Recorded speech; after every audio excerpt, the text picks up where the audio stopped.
No, we don't have it.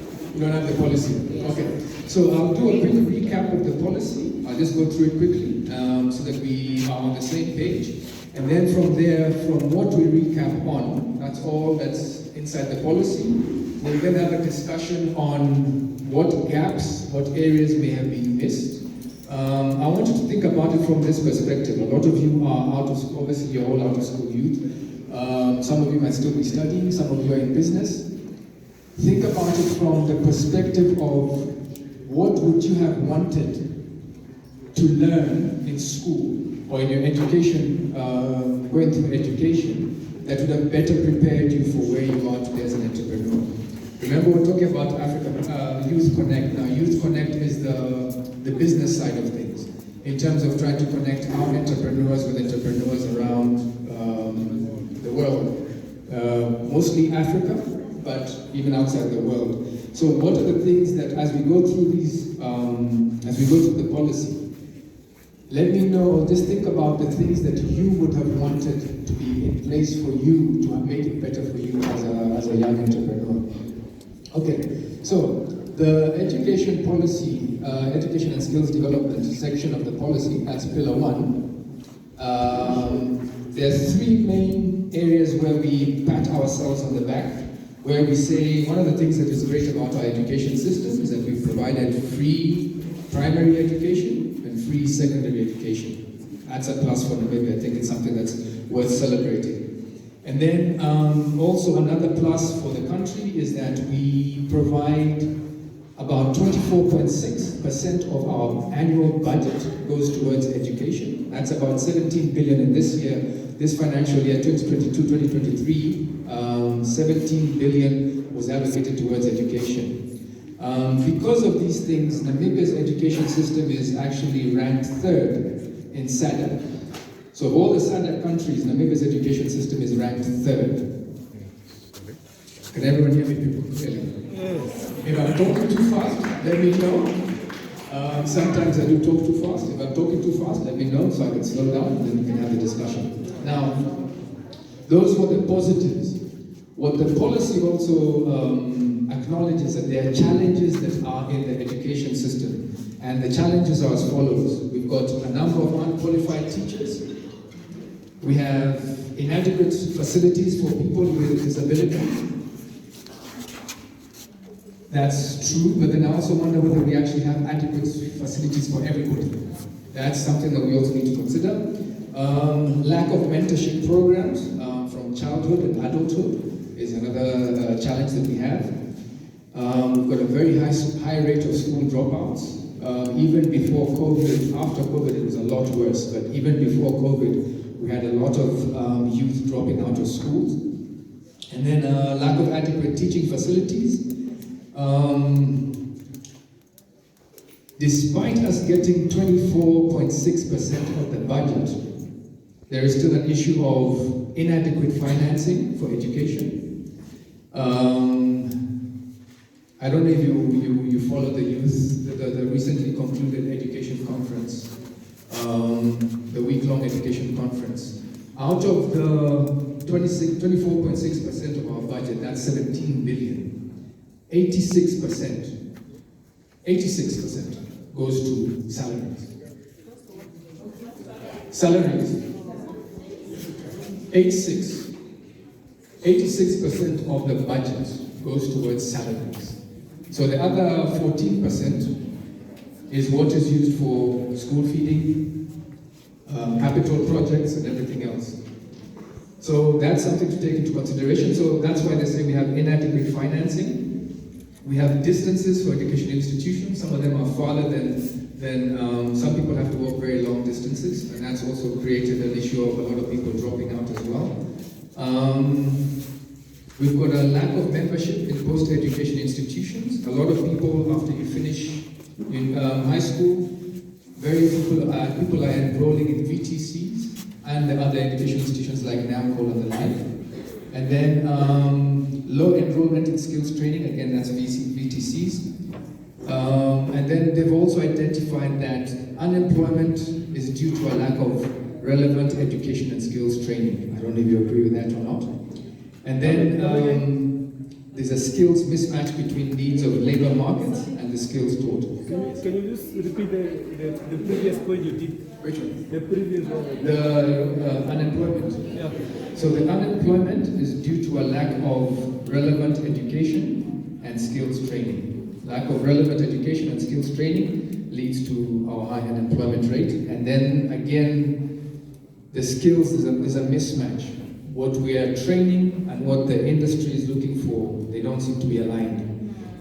So people are studying. I mean, the other day I think there was something in the papers about we've got even lawyers who are looking for work, out there looking for work. We've got people who studied medicine, they're out there looking for work. So there seems to be a skills mismatch. Somewhere we're training, but the people are not getting absorbed into the industry. And then, this is just a highlight before we start the discussion, so I hope you're noting this down.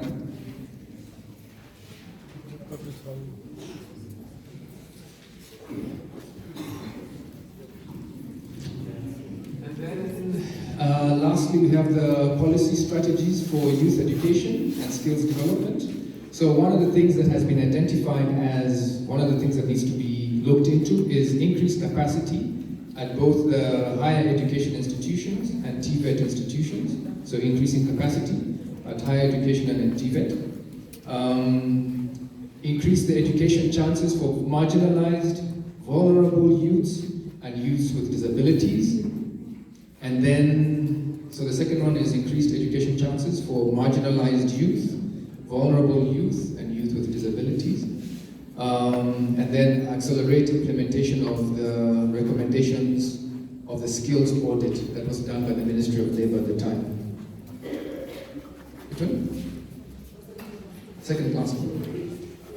Accelerate the implementation of the recommendations. There was a skills audit that was done, and there were recommendations that came out of that skills audit. So they're saying in the policy that they'll accelerate the implementation of what was found in that audit. And then also reinforce ICT platforms to facilitate opportunities for skills development. So reinforce ICT platforms to facilitate opportunities for skills development. You hear of the 4th Industrial Revolution, you hear of 5G, you hear of even sectors such as e-waste. Electronic waste is big business in Europe, and we still haven't really tapped into the market for electronic waste locally. So that is basically, in a nutshell, what is covered in the policy under education and skills development. Now, gaps. Is there anything that you feel has not been addressed? Areas that you would like to have addressed? Or areas that you, as an entrepreneur, feel that education left you a bit unprepared for when you ventured into the entrepreneurial space? Anybody? Oh, okay, sorry. Yes?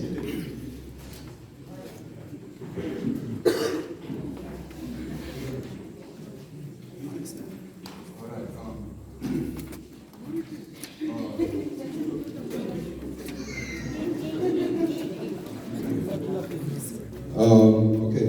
Everybody can hear me? Yes.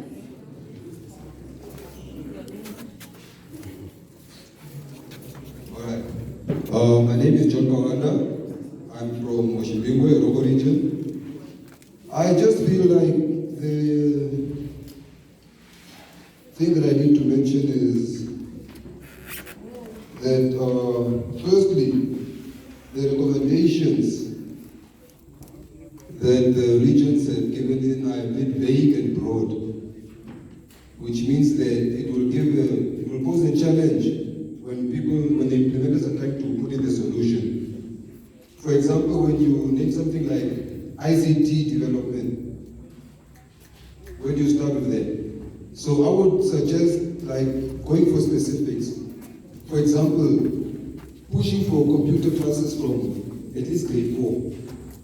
Making it compulsory in school, bringing back woodwork in school, making it compulsory in all the schools. For example, sports, especially in the rural areas, focusing on specifically developing this sports at a specific point in the grassroots level.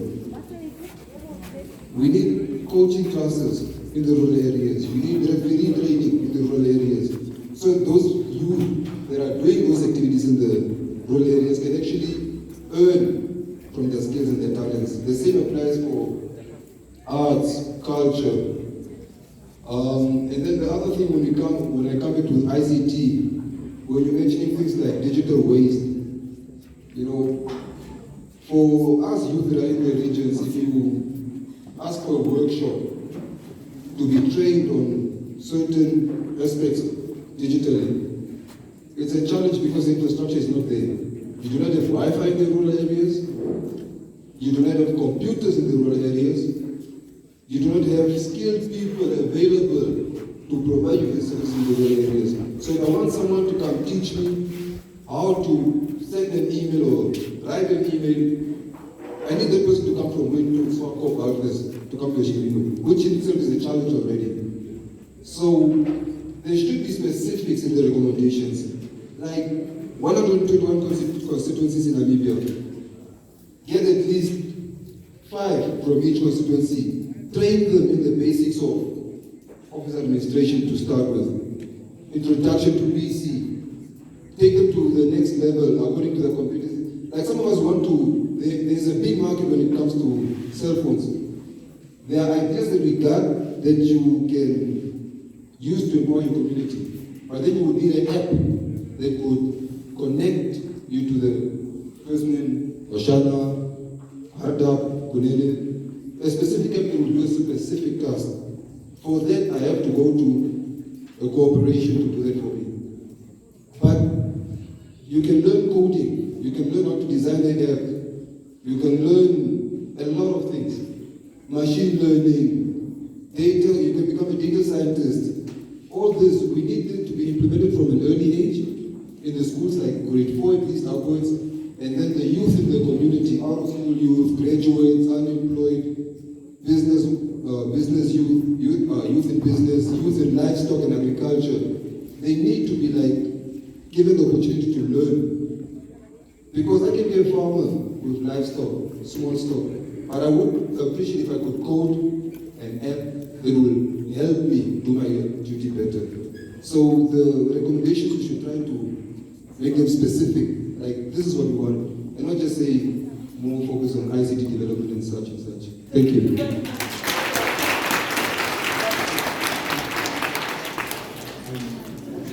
Okay, thank you very much. Rapporteurs and the Secretariat, you're taking notes, please. Very good points. Good afternoon, everybody. My name is Paresis Maya. I am from the Otjiwarongo region, born in the streets of Otjiwarongo. I am a member of the marginalized community. I am from the Sun subtribe. You can't hear me? Oh, okay, now I can hear. As I said, good afternoon to everybody. My name is Paresis Maya. I am from the Otjiwarongo region, born in the states of Otjiwarongo. I am from the marginalized community. I am from the Sun subtribe, the Hindu. I have a question for the strategies that you mentioned to increase education chances for the marginalized. I just wanted to ask, how far have you gone into implementing this? I had a very short and sweet question. Okay, I think to make it fair, we'll go by blocks. So we've done this block, go to the next block, go to the next block, so that everybody in each block gets a chance. Because then we'll never get to the end, and we'll come around. My name is Namona Mapopi. I'm from the Ram region, representing Africa. Thereby education. Quite a lot of recommendations here. And I'm going to start with the Tibet. I was part of okay, I was part of the summit, the education summit, of which the summit also provided the outcomes of consultations that the ministry did. And these consultations were giving feedback. And in this feedback, you could see that the Tibet or the vocational trainings, feedback was not well given. Even when they report on the kids learners going to universities, they only give feedback on numbers for UNAM and NAS. This is already a negligence in the TVET community or in the TVET sector. And then we come here by learner pregnancy. I don't know if you've mentioned that again. Learner pregnancy, it seems that the policy of the learner pregnancy with the teacher and learner to learner pregnancy, they don't really suspend to say, but when the learner, my gender has to leave school to the maternity leave, I feel that the young boys that has the learners now that also took part in this act should also take that maternity leave. Let's make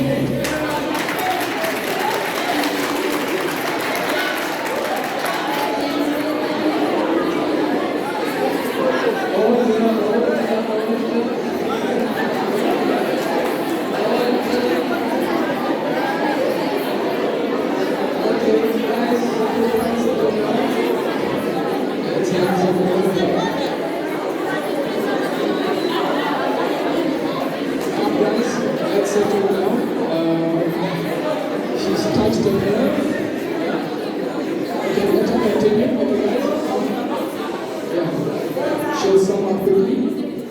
and then we go to I see what Namibia has become today. I feel also maybe the education sector sabotaging corruption of how people handle corruption and what is corruption. We probably talking about integrity from a lower age. And then we come to the lower primary education. The consultation of education, which I was part of, reported that we have a lack of lower education teachers. They are, I don't know if they are not employed or they are not there, but maybe we should also empower that sector. At the moment, I'm seeing salary 86% on these teachers. So maybe there should also be awareness there. And then we come to let's find they have to act the others in the office. All right. Good afternoon, everybody. My name is Paresis from the South region. And first, before I start, the gentleman from Otjiwarongo. And my point is on mentorship. This is where we come from. My dad is a teacher, my mother is a principal. Do you understand me? So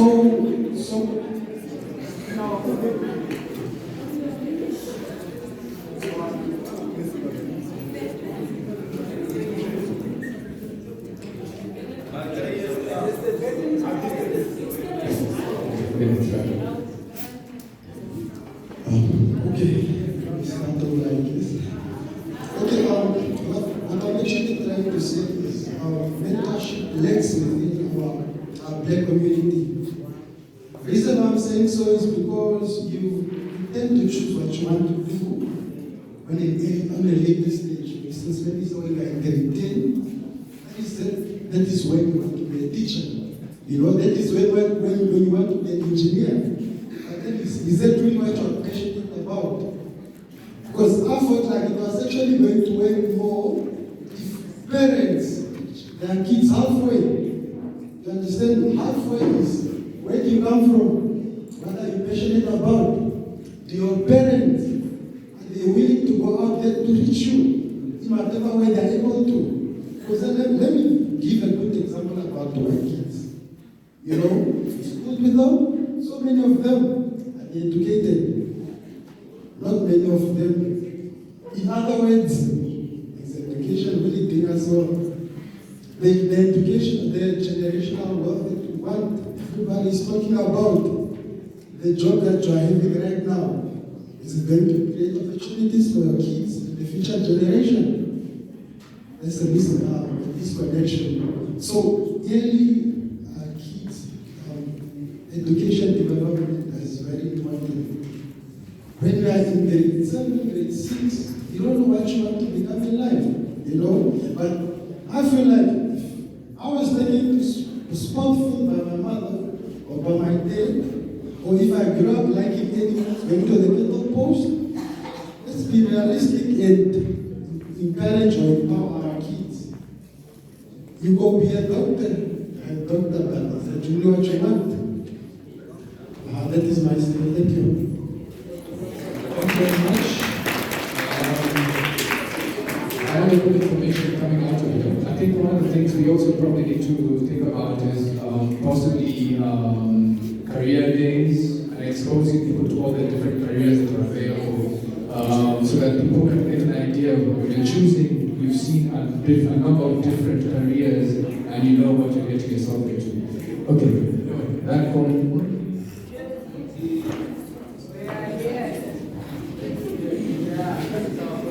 Yeah, thank you. My name is Paresis. I'm from Namibia, but I'm representing Paresis. There was mention of low enrollment in VTCs. We have 121 constituencies. So, out of these constituencies, how many VTCs do we actually have in the constituencies? Now, if I take you to Kepransville, if you look at the people that are enrolled there, almost 80% of them come from other regions to be enrolled in the VTC. It's a problem because people have to travel, and with skills development comes financial implications. Now, the reasons why these locals are not enrolled there is not because they are unable or because they are lazy, it's because they cannot afford. So maybe we should also look at the affordability of education if we want to really the other point that I would want to raise is we are talking about 86% wage growth, and we are talking about the fourth industrial revolution. Now, in the same line, we are also talking about unqualified teachers. They are contributing to the 86% wage growth. So my suggestion would be that at least from grade 5 or probably not grade 5 or primary school, as of high school, we should start looking at online teaching curriculums. We are moving, if we want to be on par with the world, we have to move with the internet. So I would suggest that we do that. We will cut from the virtual definitely. The people that are then not employed can be absorbed in other areas where there is a lack, such as social workers. We have a big gap in social workers in Namibia. And these people can be absorbed into such sectors. You also mentioned something about what we would have wanted as entrepreneurs in school. The Financial Literacy Institute, FLI, should have a subject that is mandatory from the onset of school. I'm not talking about from grade 5. We should start teaching our children how to manage money, because that is the biggest problem that we have in our education system. We cannot go there and learn about skeletons of grasshoppers. It does not take us forward in life. Another thing that I would also want the education system to absorb is agriculture. This should be the backbone of our economy. But we are given an option to learn about agriculture in what grade, 9 or 10. It should not be the case. And then finally,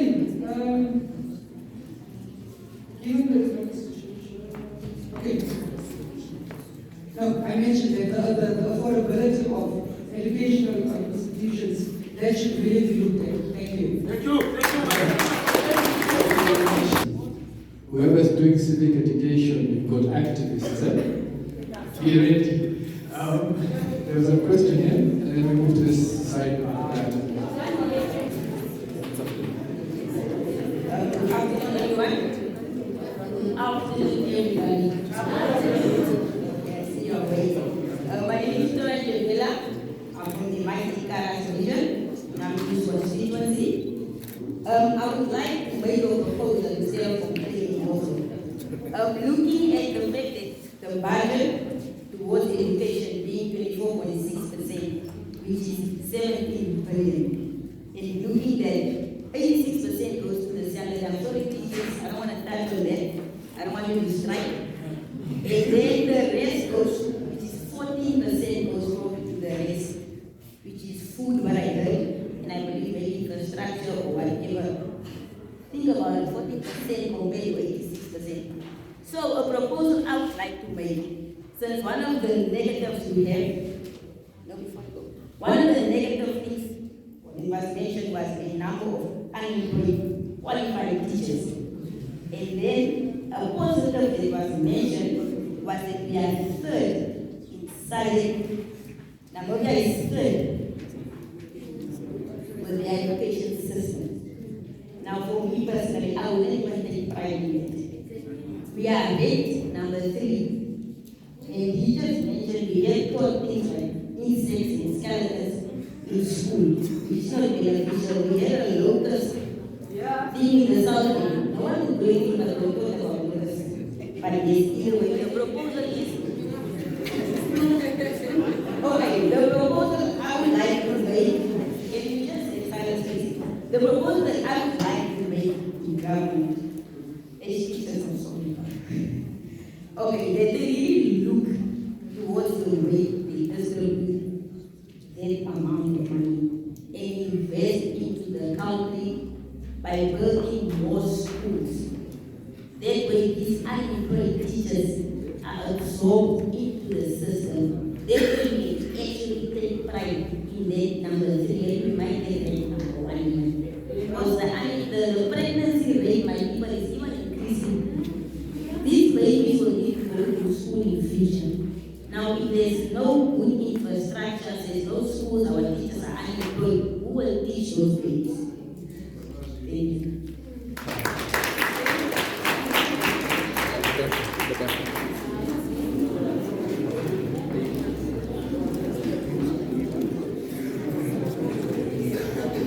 Okay, we need to wrap it up quickly, so we'll just rush through this because we have other rapporteurs going on as well, and other moderators. Continue, please.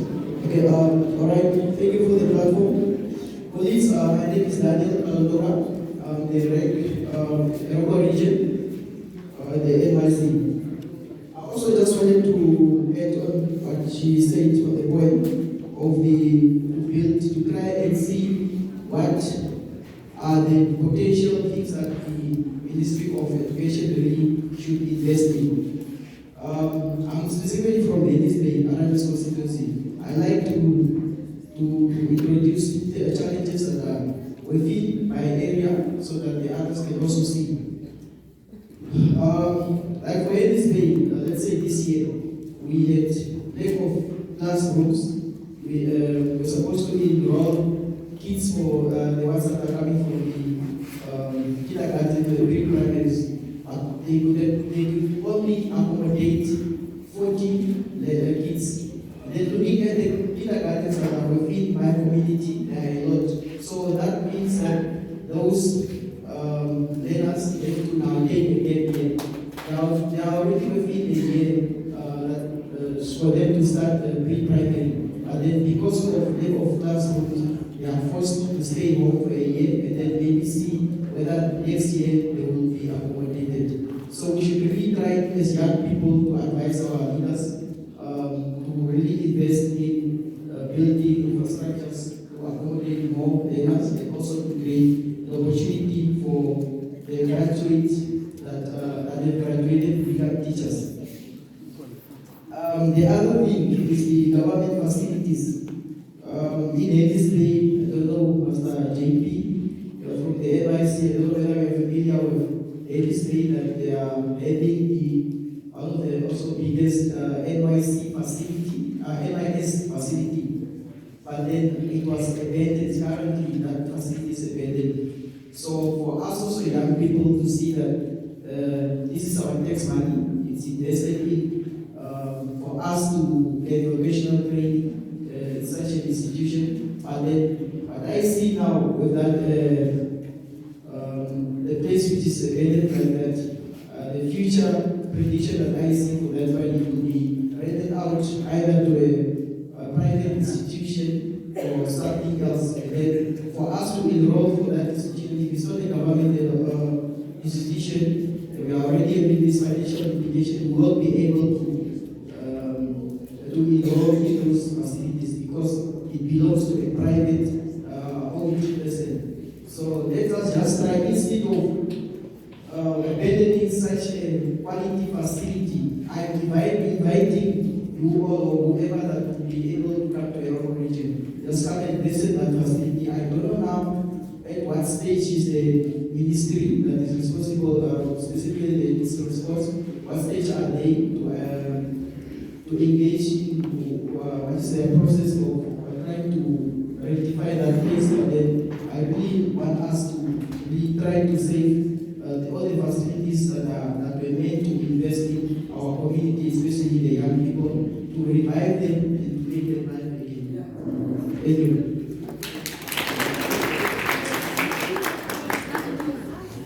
Okay, so we'll take one from here, one from there, one from there, and then we'll sum up so that we can let the others continue. Okay, let's first listen. I'll get feedback from my elders about time. Yeah.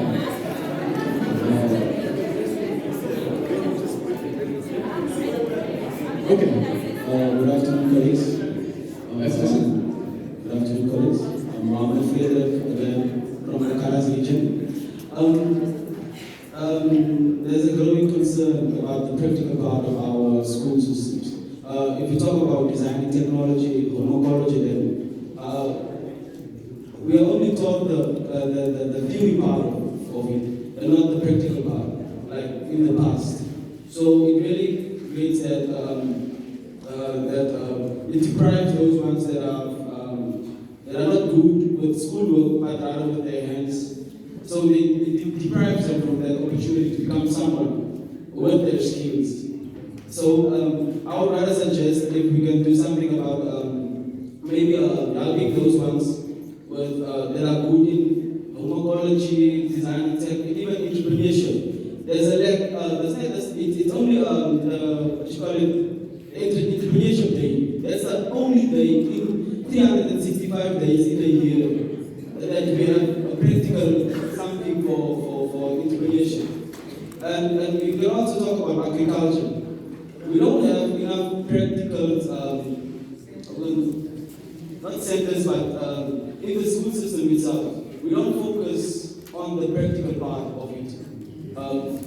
So I'd rather suggest is, my suggestion would be, for those ones that can't,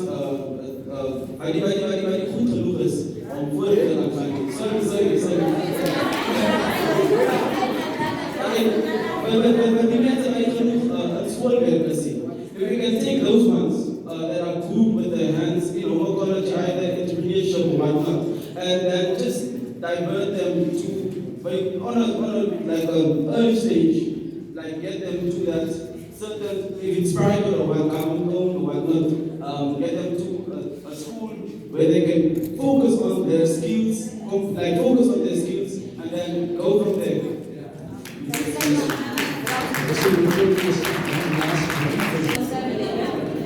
Please, let's listen. My name is Sarah David. I just want to support the point of my sister there from Karas. So the thing is, it's a pity we have school closing, especially in the northern regions. It's a pity that we have we have some schools that are closing or that are already closed, that there's no kids or there's no learners at that school. But now we only have 3 months to the end of the year, and then January the kids have to go to school. We have up to now small kids that have to go for grade 1 and pre-grade who did not yet get school. Parents have been camping at the school even for the whole week looking for the kids to be enrolled, but there's no space in the schools that are closing. So I don't know now. That's why I'm saying it's a pity. Kids not having spaces in school, but in schools that are closing. And then again, I'm at this point of myself saying personally think that as the government throwing the youth self in the street for all those things to happen, even early pregnancies. A person that fails grade 10 and just go home. What are we doing? We are high employment will be up, high pregnancies will be high. If you have to send a kid, some kids, even though even being grade 9, is she or he's 14 or 13 years, he failed grade 10, grade 9, he have to go home. I think somewhere we must, or later we must bring back, people must go back, the kids must, the learners must go to, you fail grade 9, you repeat, go to grade 10 or something. Because we are throwing people, we are throwing us in the streets. No.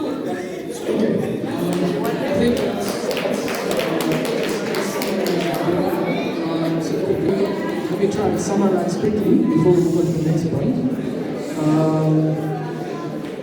We've discussed technology, the lack of technology, the lack of adequate training in technology, the lack of people and equipment at education institutions. We've discussed entrepreneurship is a big one. People not knowing what to go into. Mentorship is a big issue. There was the issue of training and also entrepreneurship in schools. There was the issue of schools closing down, yet we still have students who need we don't have enough schools, but schools are closing down. It doesn't add up. And then there was an issue of also entrepreneurship and identifying early students who may not be gifted in education but are good in vocational and moving them there from an early age. And then there was the maternity leave for boys and girls. I finished there, and then I'll hand on to the next speaker. I have a quick question. My brother, what is health?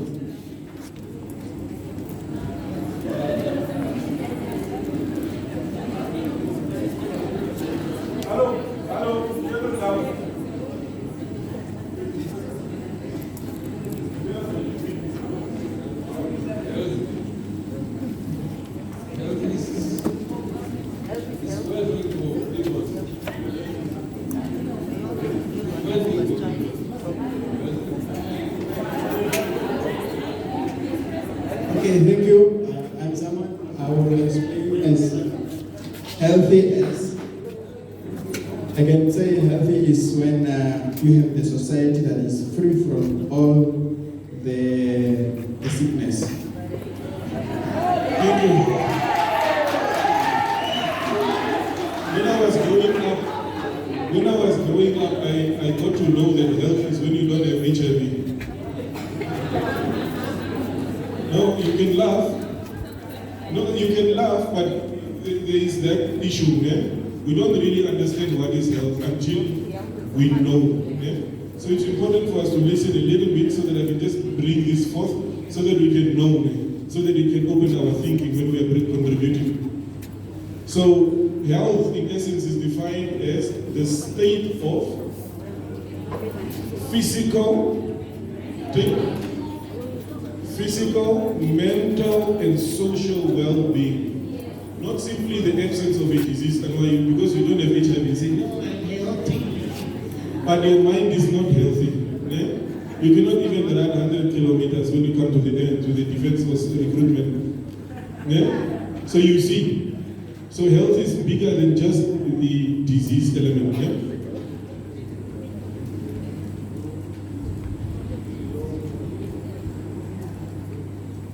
We are also aware that in our country, young people in particular, and I think overarching majority of our population is youth, isn't it?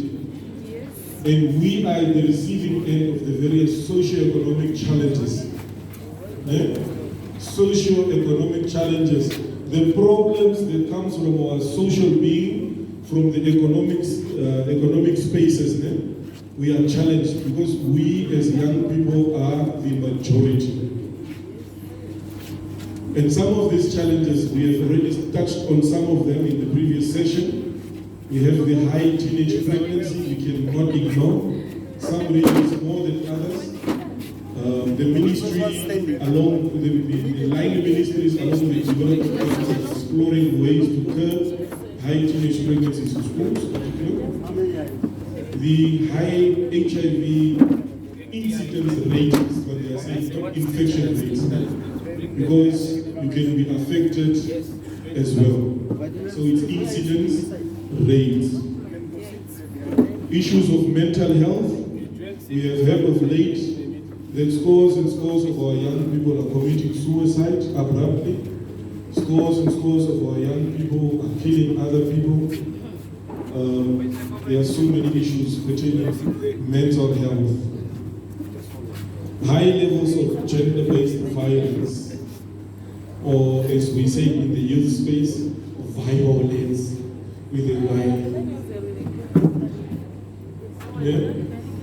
And this also many times includes sexual exploitation, especially for the girl child and the young woman in particular, because of issues of dependency. Yeah? Central to everything here, ladies and gentlemen, it was found that unemployment is central to mainly health matters. So we are saying between the young men and women in general, between men and women, the highest number of unemployed people are young women in particular because of the demographic. Yeah? For those that have accessed the youth policy, kudos. There's 5 extracts that came from our consultations. The issues that were standing out under these pillars. I'm just quickly going to run through them so that we can have enough time for questions and answers. Is that cool? Okay, here we go. Truth and well-being. Truth, health, and well-being. Youth, health, and well-being is the pillar. I'm just repeating so that it sticks. Should I speak louder? Very good. Now we are saying expand access to sexual and reproductive health information and services for young people. Okay? Establish menstrual hygiene programs and provide free dignity packs to the most vulnerable communities. Integrate health and well-being issues in all youth programs. Very important. Reinforce gender-based violence, violence against children, prevention and response services with all stakeholders. Establish and upgrade rehabilitation centers. I think it's important. Improve service delivery and comprehensive sexual education, CSE, by well-trained professionals. Improve equitable access to water, sanitation and hygiene. There's a concept they are working on, it's called WASH, for adolescent boys and girls countrywide. Improve road safety among young people, especially us with the Vurupas. The last one is about road safety. It says improve road safety among young people. Second last, improve equitable access to water, sanitation and hygiene, abbreviated as WASH, for adolescent boys and girls countrywide. Now this is the scope that we really covered when we were doing the consultations. You can help to improve what has already been put there. You can recommend new, but what is important for us going forward is when you stand up to say something, try to say something that you think is missing. So you must help us to identify the gaps. Gap. Some of us have gaps here in the team. We want to fill the space. So. Now, after that, the other is also you make them a recommendation. You cannot just identify, there is not a clinic for the truth. But now you must tell us, how this should be handled, how that space should be handled. So you make a recommendation. But also what I did not realize from the previous discussion is what the young people can do. What is our role? We also have to look at rights versus our obligation. We cannot just be out here and say, government,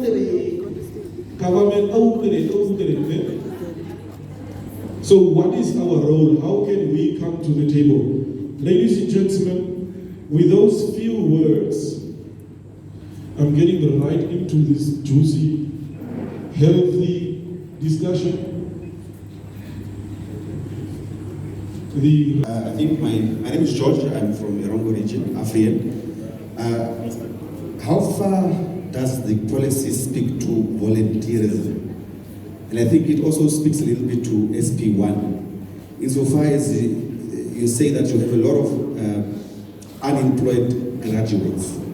Now, these unemployed graduates are obviously on the street looking for work. Can we not perhaps encourage volunteerism amongst them to sort of also educate some of the youth that are requiring to be educated in different fields? You have engineers that are unemployed. You have students that are looking to get into those careers. Can we not perhaps also, in the policy, include to say that let us also encourage those graduates to sort of mentor and train for free, not anticipating payment? Thank you very much. Let's. Good afternoon, everybody. I'm from Kunene.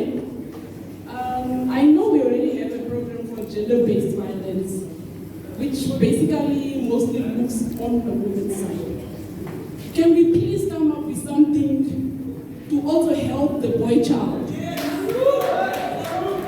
I'm a mother to a boy, and I know that boys, or men in particular, go through a lot of emotional abuse from women, which we don't take serious because it's a man.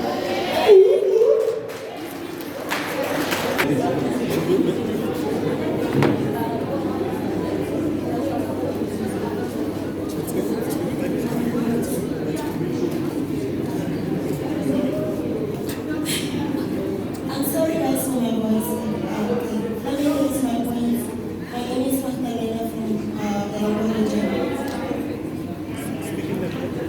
Okay. My question is based on the counselors of the hospitals. We have situation of counselors in hospitals, whereby you go to a certain hospital and there is no counselor. And these are the situations that are causing gender-based violence. We have a lot of graduate counselors out there. And at the end of the day, in a longer region, let me see specifically in Bauer's Bay, we have only not more than 5 counselors around the whole town. And imagine those people are dealing with a lot of cases that they do not finish on time. My other question goes on the healthy training centers. We had a healthy governmental healthy training center in Otjiwarongo here. And today that healthy training center is no more learning. And now we have private healthy training centers. This I mean universities. What we have now, we have a lot of university which is taking over the whole country. It's a private investment and it's a lot, it's costing, very costly. And at the end of the day, the people that we had wanted to study for this are unable to study or unable to further the study anymore due to lack of funds. I personally a student at Oujiwarongo, and I'm still studying here with my result hold by the university because I am unable to pay a 10,000 which I need to pay within this week. So I continue with my second year. Thank you very much. Good afternoon. Ladies and gentlemen, honorable members,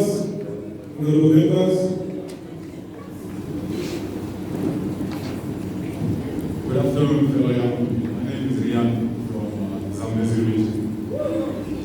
She came in quite well, and that's actually what I wanted to contribute. Involving men around combating domestic violence is one of the things that has been overlooked for a very long time. I can back that up with a lot of evidence. Right now, as we speak, 93% of perpetrators of violence are men. 1 in every 3 women will undergo domestic violence in her lifetime. and 48% of young men between the ages of 18 to 24 will undergo some sort of violence in their lifetime. So if the number we have for a young boy is 48%, that's why the number of men who are perpetrators of violence also gets to 93, because the number of boys who will undergo some sort of violence is also very high.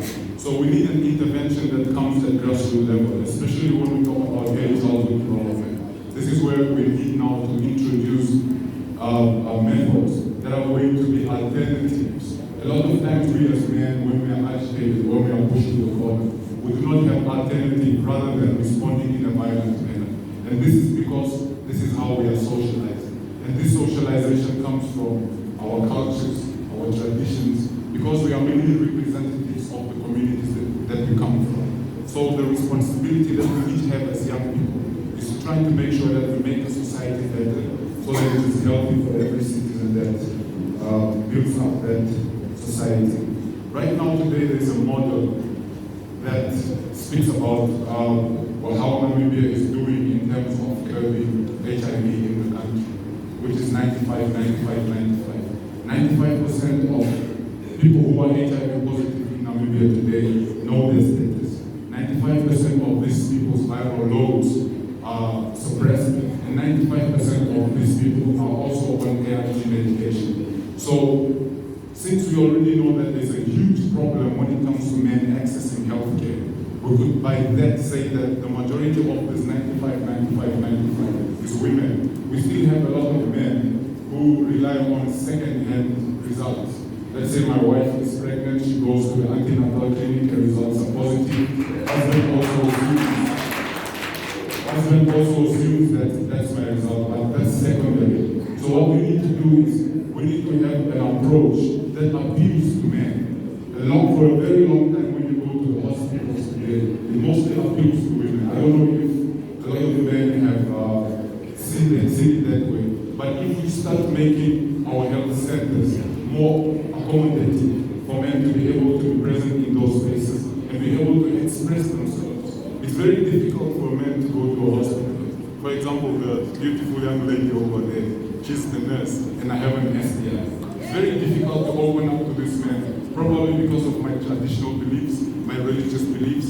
So all of these are things we should not throw away, because this is what affects us as men. It also contributes to why there is a recommendation. Excuse me?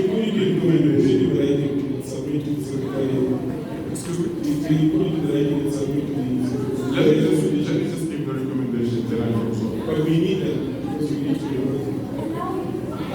Good afternoon. My point on youth health is I believe the ministry has brilliant policies. These are brilliant policies, but are the young people mentally fit to take on these problems? Because that's what government is not putting so much effort into. Because I believe these are good problems, good policies, but are the people that are going to take on them mentally fit? Is their mental state taken into consideration? For example, what do you think should be done? That's what we are doing. Okay, what I think should be done is there is need for awareness, mental awareness, that needs to be taken very closely. Thank you. Very good. Go ahead.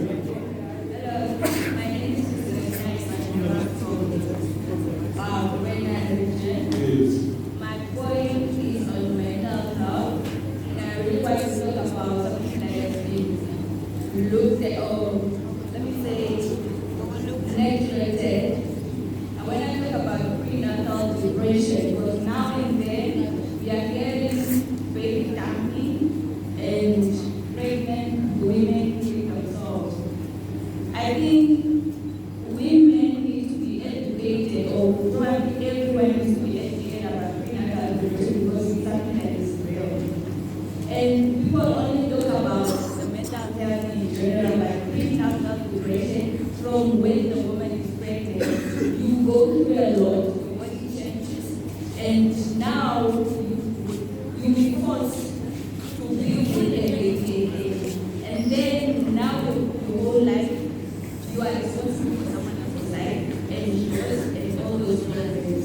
So I think now when we are seeing these checkups at the hospitals where you are taught how to care yourself as a pregnant woman and when you give birth, I think people need to educate about mental health and care of mind when you are expecting. Also, teenage pregnancy. I think most of the time people assume that teenage impregnate themselves. And there's a policy that says when a male teacher impregnates a girl, he must be chased out of work. But we have these cases where either social government workers, the people who call blessers, those type of programs, those people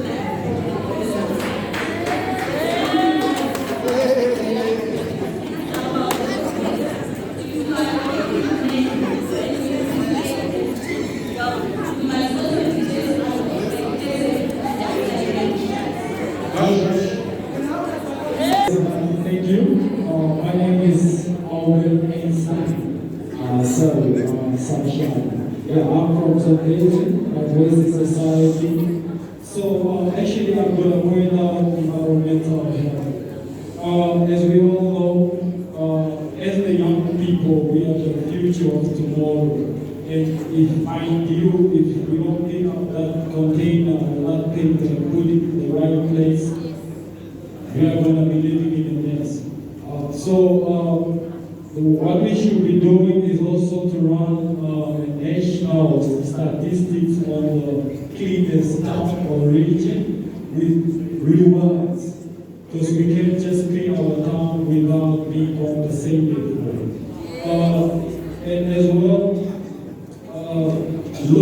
law restrictions, enhance laws on recycling, or establish recycling committees where you have certain laws. For example, when you are in the committee, you are not allowed to buy a waste product on any public property, because some public properties or owners, they will always suggest you buy their waste, like pallets, for example. And as an unemployed youth, I cannot afford. So what do? If I have law restrictions, I give them a fine for not maintaining their waste. Yes. So the challenge is the one which I just mentioned, which is to buy. So let us work regionally at the national level. Since we are from all corners of Namibia, let us establish and enhance recycling. We can enhance by bringing in activities like recycling competitions, a lot more, but we are not ready. Can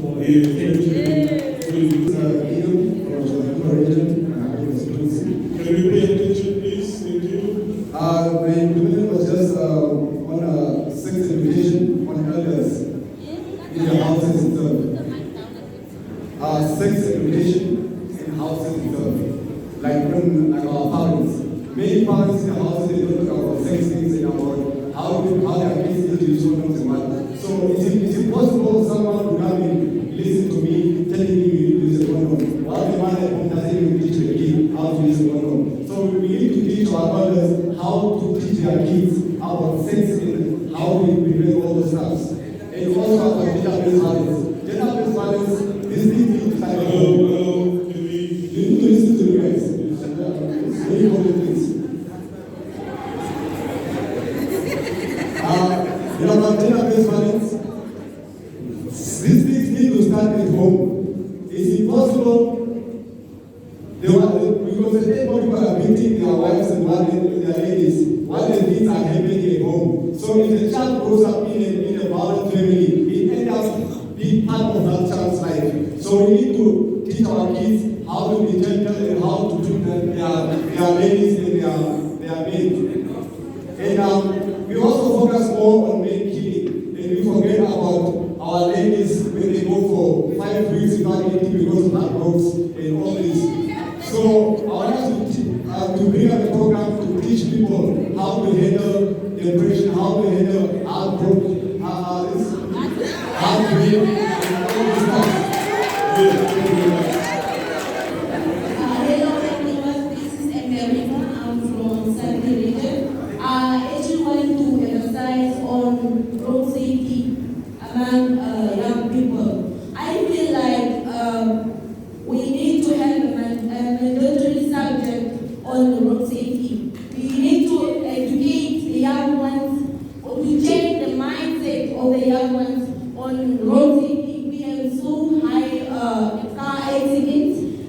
because we already felt from the beginning, the young ones, they were never taught how they should drive. They were never taught about the dangerous signs when it comes to roads. So I feel like we need to have mandatory road safety as a subject in schools. And the other thing is also we need to create up some road safety campaigns, awareness campaigns, especially when it comes to driving, safety tips, people that are driving while they are under influence of alcohol. And the other issue is what issue when it comes to women. We are encountering things like you are coming for family planning at any health facilities and you are told that no, there is no family planning, for example. And this is what is leading to having unwanted pregnancies. You will experience things like baby coming. So I feel like the Minister of Health has to put more effort to provide enough resources that will help our fellow women when it comes to family planning. Thank you.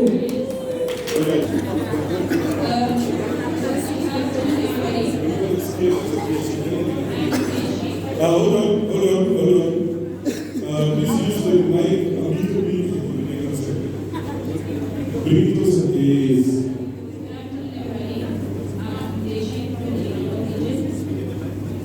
Youth now want to tackle on GBV and mental health.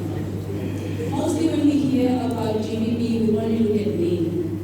Women are also not abusive. Okay, our men do not talk because their minds were crippled by our forefathers. We, as the future generation, can teach our kids differently. Stop telling your kids that they should not cry.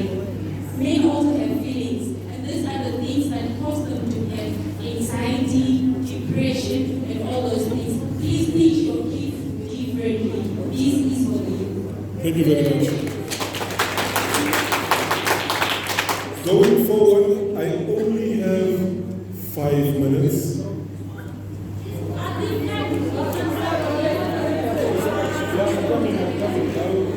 Good afternoon.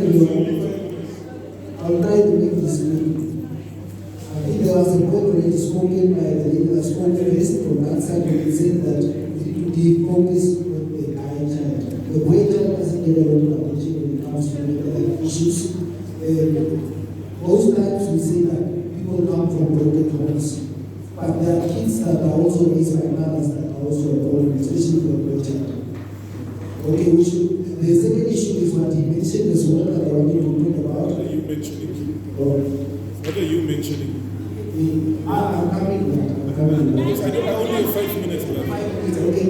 Now, I just want to say, covering all the issues of mental health, I've heard also the discussion that everybody made is very good. I'm saying for us, we spoke about engagement based. That's the main point, the pillar that you spoke about. I feel like when it comes to education, ICT, that's very important because the information being distributed is being diluted by society. People believe that you might just tell you that if they are on family planning, they can get 40. But when they realize, I don't want to say they get access to information, and they will insist on the point. And you will hear something telling you, I'm not going to work for myself, my boyfriend will feed me, my husband will feed me, and stuff like that. Because women have grown accustomed to the thing of, I don't want to be gender biased, but it's easy for women to get money and it is guys. Those guys is guys way, you don't have to place women. That's the design that they are living in.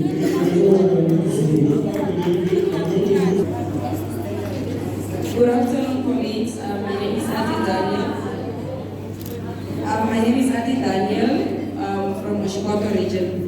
My contribution is on menstrual hygiene programs and to provide dignity packs. All I want or all I'm suggesting is for the Ministry of Health, the Ministry of Youth, and the NGOs like Project Hope and Dreams to be working hand in hand to provide dignity packs to the girl child that are in school. Sometimes parents do not have money to provide toiletries for their kids, which leads kids to go look for places like my sister there said.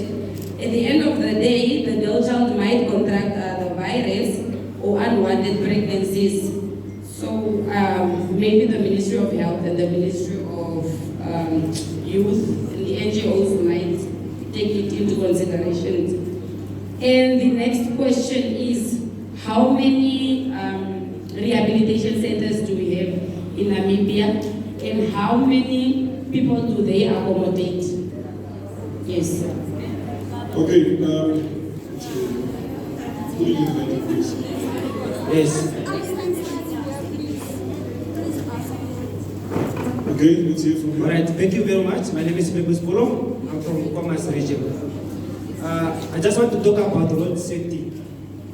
The best way and the solution to the road safety is just to send our drivers. All our drivers must go for the training of basic life support. This will help them to understand and to value life. And it also helps them to be a first response, especially when the accident happens and the driver is not injured. At least can attend to other questions, to other passengers. And the other thing again, this must be an act. All the buses and minibuses must carry a first aid kit. For if an accident happens, at least there's something to assist them while the ambulance is coming. Because sometimes ambulance used to drive 100 kilometers to come to the accident, and people are bleeding, and some people will lose life where they're supposed not to lose life. Thank you very much. This must be done. Ladies and gentlemen, that brings us to the end of our session. Can you give us... I think it's quite a bit sensitive, very simple, but very, very sensitive, which is the youth employment and economic empowerment. The youth employment and economic empowerment. There are 3, 4, 5, 6 subsections on this one. The first one, operationalize. The Otjiwarongo is coming out there. Did you hear? Operationalize. Where are you laughing? Where are you laughing? Okay. Operationalize the Youth Development Fund, the National Youth Development Fund. The second part, please listen so that we can get to the beautiful part. Again, operationalize UN youth programs, and then improve database ability to provide information on Namibian youth-owned enterprise to facilitate trade promotion. And then the third one, advocate enterprises or enterprise apprenticeship and internship opportunity and cooperative establishment for young people. Enforce affirmative action provisions in training and recruiting of youth with disabilities. I think from the other 2 pillars, I haven't heard that inclusivity. Why are you forgetting about the people with disability? No, relax. And the last one, increase employment opportunity through sport. I'm not so sure if the Premier League have started yet in Namibia. I think it hasn't been in operation for the past 6 years or 7 years, I don't know. However, let's put things into context before also we get down into the solutions, the suggestion. Now, when we are talking about youth unemployment, we should also be thinking of the people who dropped out of school and they are currently unemployed. Those who can't make it to university, they are are also unemployed. And then you have now diversity graduates, the people who have graduated and they don't have jobs. But also, this is, I'm giving you the context for your arguments. Also, there are youth who are unemployed but are not employable.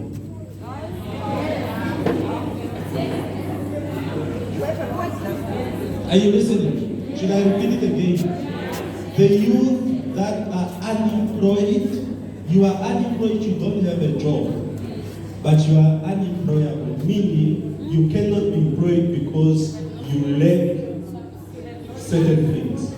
Also, you also now have the youth that are unemployed, but they are employable. So when we have this discussion, let's put those things into context. This time around, we are starting this side. Good afternoon, guys. My name is Otjiwarongo from Ghana West. Talk about unemployment and economic, the youth. Guys, or comrades, let's face the reality. Long back then we knew that the key was education, but now the locks are being changed. When it comes to business is the one topic now. So what I'm saying is, let's encourage our learners and the youth to take business serious and entrepreneurship in schools. This will help them in the future to create jobs for others and also provide some for their family themselves. And the other thing is, we talk of school dropout and other things, but what are we doing as a government? What project are we giving? Yes, I don't know how to read and write, but I know how to plant a seed and grow it. I know how to plant tomato, I know how to plant apples. I can sell them and I get income. But am I getting any help from the government? Are there projects, ingredients that can create employment? And we talk of unemployment again, like our graduates. We are seeing that year in, day out, there are more than 5,000 people who did a certain course and they are not employed. But they are still offering it at universities down. Now, are you creating skills to be used or skilled to be just there for knowing that there's skills? If you are skills, I'm recommending that for now, if you are seeing that field is oversupplied, stop that field for certain, say, or for 10 years or and wait for it to more on market again. Let's offer what's on market. Let's not offer on qualification. Let's offer what we have in Namibia, not what we have in other countries. Because currently, let's see our economic in Namibia. Okay. Thank you very much. Beautiful. Thank you. All right. I think when it's coming to employment, we need to let's listen to the colleague, please. We need to come up with a lot of programs, especially talent booster programs. This program can help, especially to identify. Some people they can't even identify themselves. They can't identify their talents. And I am proposing Namibia to come up with this program so that it will help people to identify their program and also to boost their programs, their talents. Sorry, because this will help to create jobs, especially in sport. Yeah, there are boxers there, especially if you go to Congo, there are boxers there, but they are not identified. And this program must be country-wide in order to accommodate everybody. And the other program again that needs to be set up in order to increase job is food strength self-sufficient programs. This program it's helping Namibia to be access, to be self-sufficient and food security, and also will improve employment. Our government is ignoring much in agriculture. God has blessed us a lot with many resources. Especially even if I give an example, if you sell those leaves, those leaves can be turned into fertilizers. But if you go to a certain institution to propose this idea, they will ask you collateral and many stories. please, we need some assistance here, especially in the implementation of programs that can improve our GDP and as well employment. Okay, thank you, comrade. Currently, there are boxers in the comrade. Good afternoon to the moderator in the house. I'm still angry because I'm a mental health advocate and a counselor and I didn't get the chance to speak on health and well-being. But anyways... Anger is not good for your mental health. Let's continue. Okay, so my point on the third pillar is basically on speaking about the youth that is unemployed but is employable. Here we are looking at students who tend to go to institutions that are not accredited and have this certificate and only finding out at the end that the course they did or the institution itself is not accredited either by NTA, especially the colleges and the funding institutions in Windhoek West, please. So I want to propose to the House and to the rapporteurs of this pillar to just take note that perhaps we need to look into shaping the youth policy in the sense that it protects from students and young people from falling prey to these institutions that are not accredited, and they now spend their money, they put in so much effort, some of them even pass with distinction just for the certificate not to be accredited. So that is my point. Thank you. Okay, thank you very much. It's not good for your mental health. I can see the way somebody is looking at you. It's like... Thank you very much. I'm David Nekaro, representing Freedom March Movement, the shirt I'm wearing. Let's listen. As a civil society organization from Kawago West. On the third pillar, I want to approach it on two angles, because others were already exhausted. I think this slide is very good.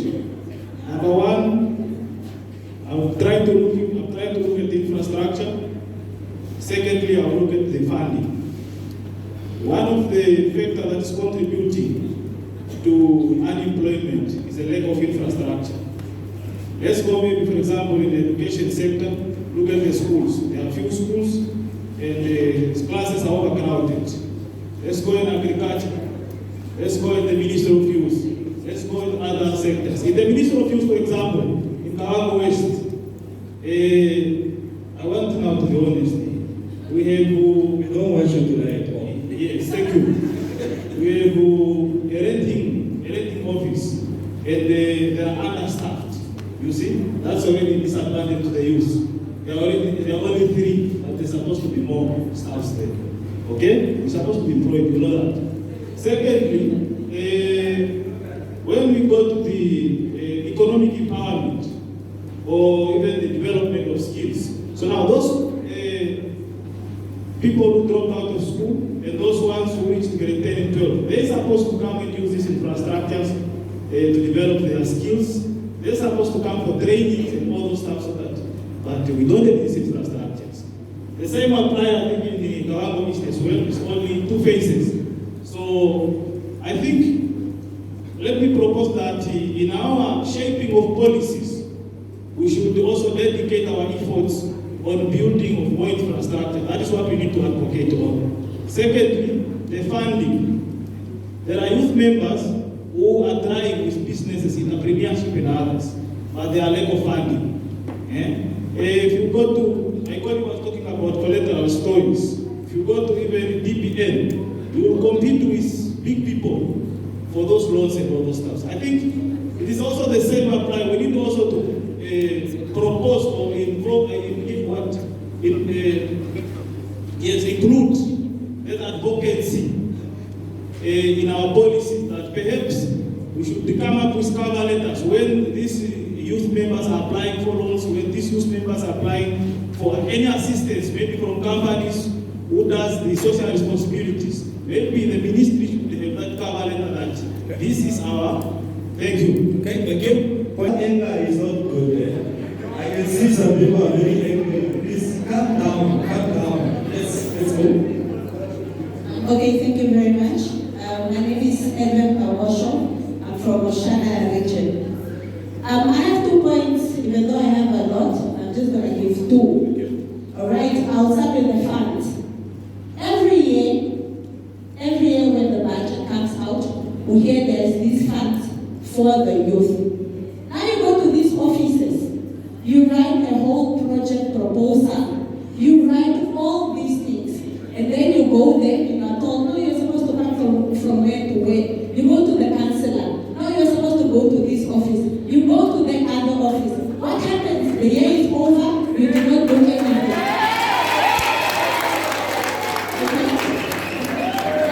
Why is the process so long and it does not work out for some people?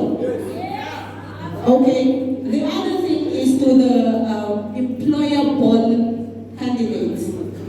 Alright, so we have these whole situations of there's one post in Divundu, and everyone is coming from Ventu, from Ogwediva, from just for that one post.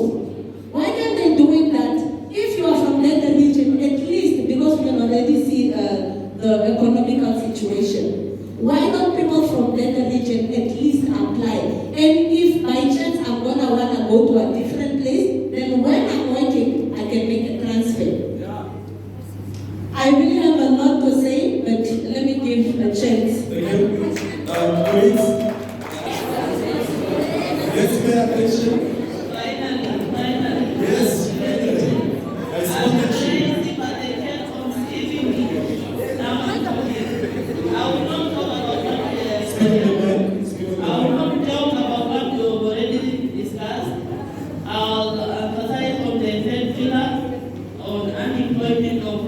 the graduates and the non-graduates. For me, I'm going to blame the government, the Ministry of Education, Art and Culture, because if our education system will be practically rather than a theory, then the education or the skills will be raised up now. But what is done is already done. Now I'm only urging the Ministry of Education, Art and Culture to please introduce practical rather than theory for the people. Even if you find yourself graduated and you don't have the job opportunity or the employment, then you'll be able to do what you have learned practical. And the other one who also dropped out of the school in the middle will also be able to do what he or she have learned in the process. I raise my case. I shall not going to look at you. I'm just waiting. Yes, let's go. I greet the house at large. I'm Sonia Musemba from Oujiwarongo region. Okay, my fellow youth, don't be angry with me. Let us not point fingers to the government. What do we do is not good. Yes. I have seen that we, Namibian youth, we are lazy also. Yes. She was given an opportunity by me. Can you please pay attention? What do we do before we point the fingers out? What I have realized is we want to get things on silver plates and to be spoon-fed. Most of our time, we spend times on our phones, Instagram, Facebook, and WhatsApp groups. So I myself am also saying it out of experience. I finished school, my dad was, at that time is when he retired. I tried. Trying is the best. You can't say that you are in graduate. Have you tried out? For you to be there, you have to start somewhere. You don't want to work as general workers. You just want to go on top and start on top. You don't want to follow the steps. So then you put the whole blame away to the government, and if you looked at it yourself. We all went that. There was a time that while I'm at university, I studied for a year. I went back, I had to work in the shop. And I was working in Truman. I saved up money. I went back to school. As I'm standing here today, I did not get any contribution from anyone, and I'm a qualified accountant.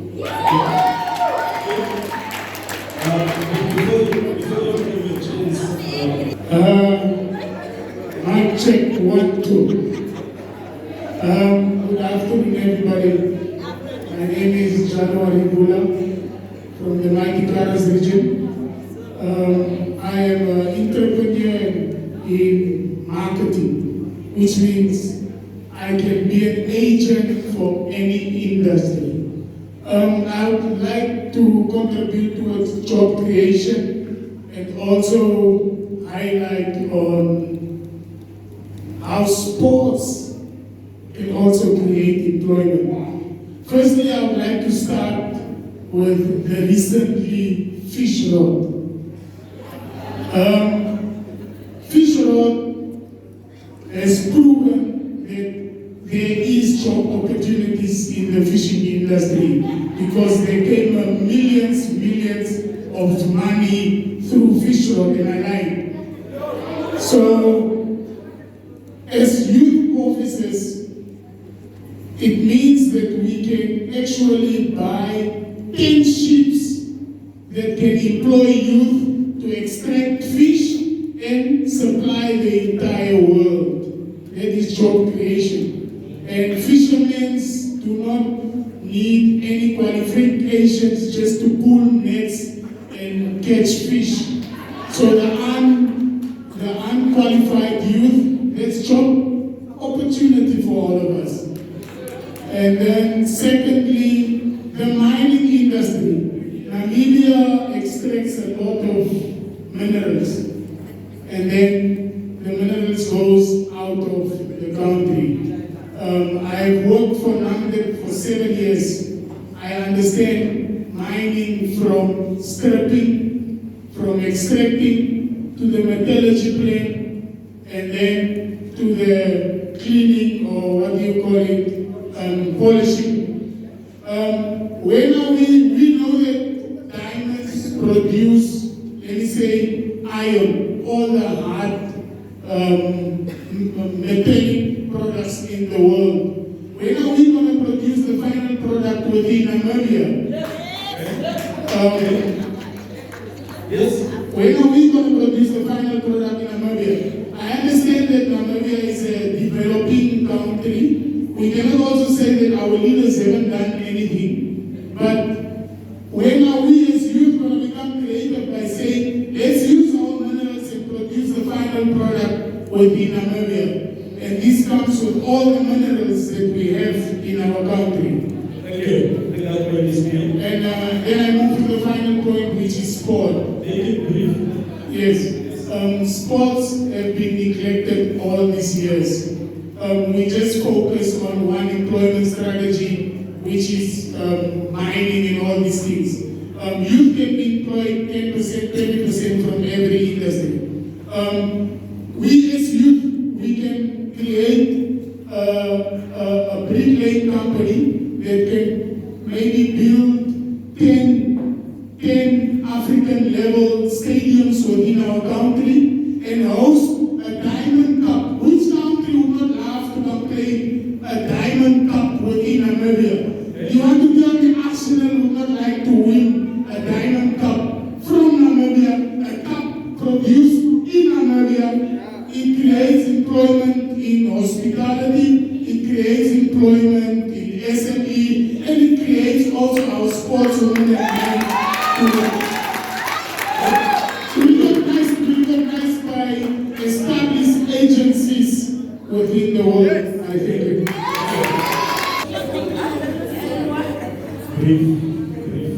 Good afternoon, everyone. My name is I'm from Southern region.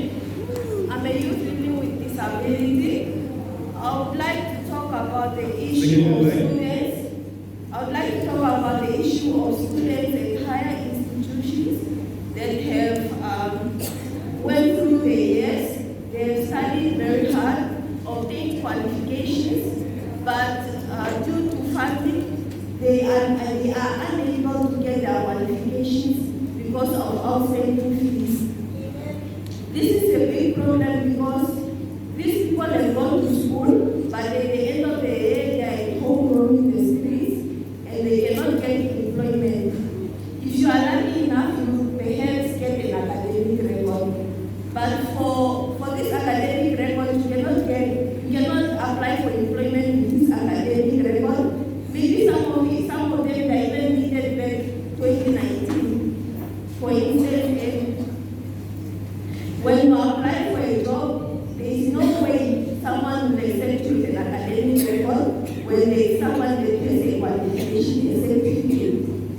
So I would like maybe to urge our higher institution and our ministry and our government at large to maybe make way for these people to apply and then maybe get jobs so that they can finish paying off their debts and get their qualification. I'm a person with disability, and I'm happy to announce that the Disability Affairs is really working hard to fight for students with disabilities with funding, and a lot of us were funded, but the problem is we were funded. But I graduated 2020, but I could not obtain my qualification because of an outstanding fee that is still due. And this money is still to be paid since 2020. That money was not paid, and I'm at home with an academic record. I get a post, I cannot apply because I have an academic record. Some of these students graduated with first class. It's very painful. Maybe the government should also look into that. Thank you. Thank you so much for the opportunity. My name is Galvin Janja, and I'm from the mighty Paresis region. So when it comes to unemployment, I just want to add that institutions, when it comes to learning, I really want to encourage everyone, before you study, any course you want to study, do proper research. I know you really want to do this, but is there really a need for this? What is it that is lacking in Namibia where you know you can easily find a job? There's thousands of people who are already studying, teaching, and yet we are still encouraging everyone. Also, on the news this morning, they were talking about a lack of social workers. My brother here also mentioned the need. Why don't we do research? Also, institutions are also encouraged to also see where is the gaps and encourage students to fill up those gaps so that we don't import people from all over and we start employing our people. Thank you very much.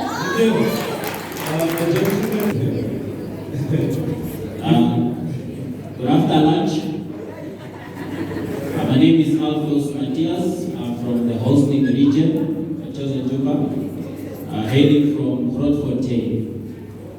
Well, I suggest this policy should adapt together with the labor union. We should adopt a youth unemployment union that is advocating for unemployed youth.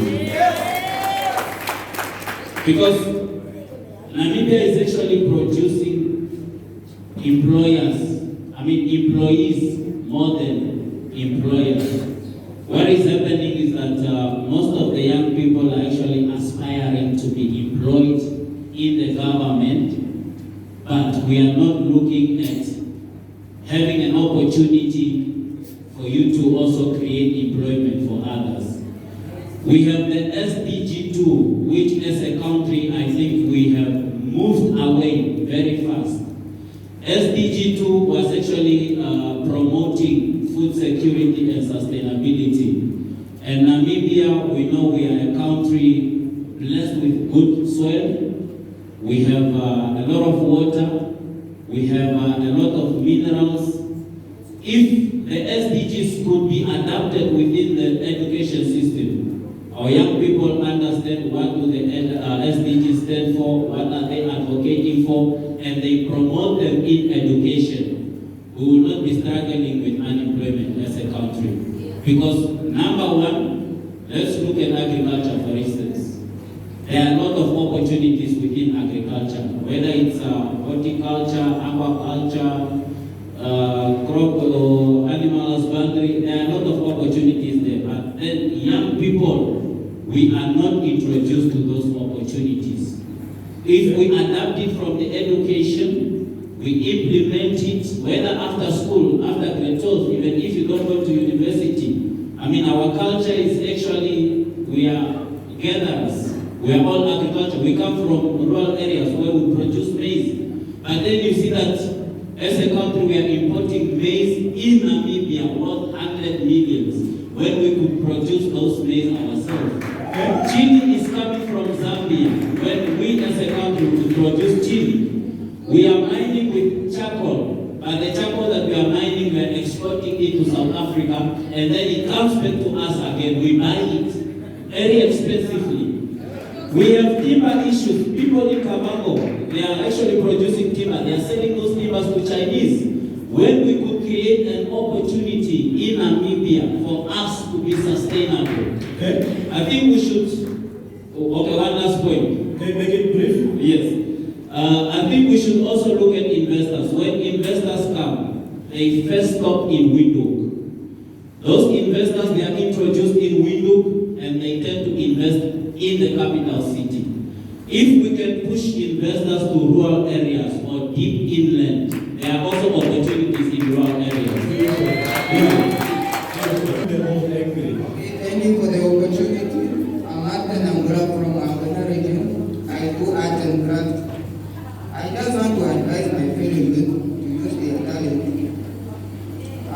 And you must be positive mindset and find the opportunity.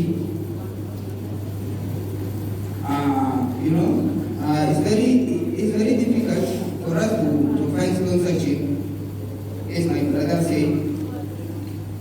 The advice is just that let's get together and move forward and let's fight a good fight. Thank you so much. Good afternoon. My name is Pia, the chairperson of Africa in Umsati region. I have 2 points. Number one, we get the youth that are employed, that are employable but not employed. And there comes like the government positions, like let me say for youth hostel matrons, but then they are requiring 3 years experience. Now when I'm supposed to get a 3 years experience, when I'm applying now, the government is not taking me. Where am I supposed to acquire the 3 years experience? The second point is when the youth that are not employed, then they say we should create our own employment. Now looking at, let me say we have a party celebration in Umsati. Let me say a birthday party for a certain political party. But then they will want somebody to do a cake for them. They will now have to take somebody from Midu, making the cake for party celebration in Umsati region. But then where people, bakers in Umsati region, they have ideas, they do that, but then they are not given that opportunity.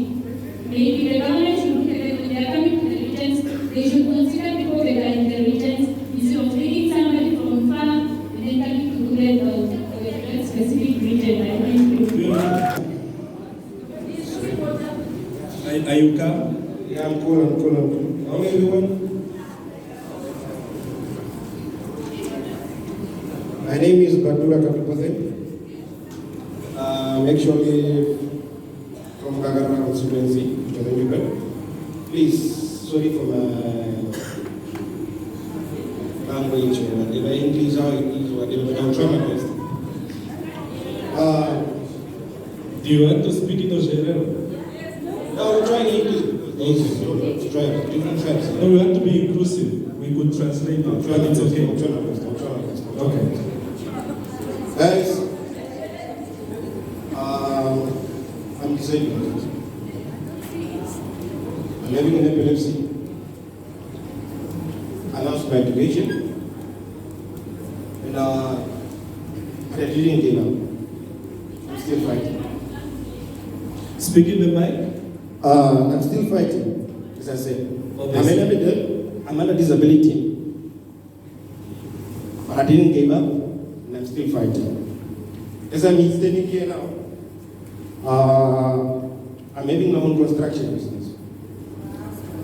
It's in a Tukumba trading CC. But I'm also having, I grown up as a farmer. I'm from Kakarara constituency, as I said. Guys, there is resettlement farmers that are coming out here. We are trying our best, we are applying for it, but people that are getting these farmers are only elders. No youth that are getting farmers. We tried our best, we applied for it, but we don't get anything at all. I don't know how it works, maybe it's only people with money. You know, when we are applying those farmers, we are going with proofs that we're having cattle or goats or whatever. We are proving to them that we're having this, but we don't get farmers. Secondly, as I said, I'm from Okakarara. We can go there and check. Guys, truly speaking, there's a lot of, let me say, there's hospitals, there's schools, there's a lot of things there. If you go there, truly speaking, you will wonder. We tried our best to apply for renovations of things, unblocking drains, a lot of stuff. As we are like unemployed, we don't get even those tenders. They are only giving to the elders or whatever, all people that do those business already. Okay? We are youth, we can do the jobs. I can even, as I said, I'm in play, let me say I'm under disability. I can get the tender, then I will hire an old guy even to come and do the job for me. But the tender is mine. And I will even help my colleagues, my youth or whatever. Guys, we are standing here. We need your help. Give us tenders. Let the youth work. Come on. Thank you, my attention. Thank you. Good afternoon. All protocols are observed. My name is Vicky Paresis. Can you please listen to the colleague? I'm from the constituency and the region, born and bred in Otjiwarongo. I have a couple of points I want to take along very fast though.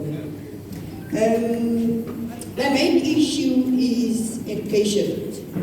Education being the fundamental and the most important sector of building blocks of the youth and the future leaders. If you educate your youth, you obviously prepare them for the future. I think the government must do more research on the industries, both the private and the local industries, and see what type of jobs or trades are particularly available there in order to come take that information and implement it in the curriculums that are raised up in school. The other one is, if the government of our country can ban imports from other countries or other businesses coming inside the country, we can build up our locals to selling local produce markets. Also, if the government can invest a lot of money or a little bit more in the manufacturing of our country, then I think a lot of entrepreneurs like me will benefit from that. Another Last one. Okay. Let me check which one I will take. Okay. The other one is funding and aiding to the youth. I mean, as Otjiwarongo, we are hosting you guys, the YouthConnekt program. Wouldn't it have been a great opportunity, since the youth is hosting it, for the catering tender to be given to the youth, for example, and for that money to be utilized for the development, for another initiative.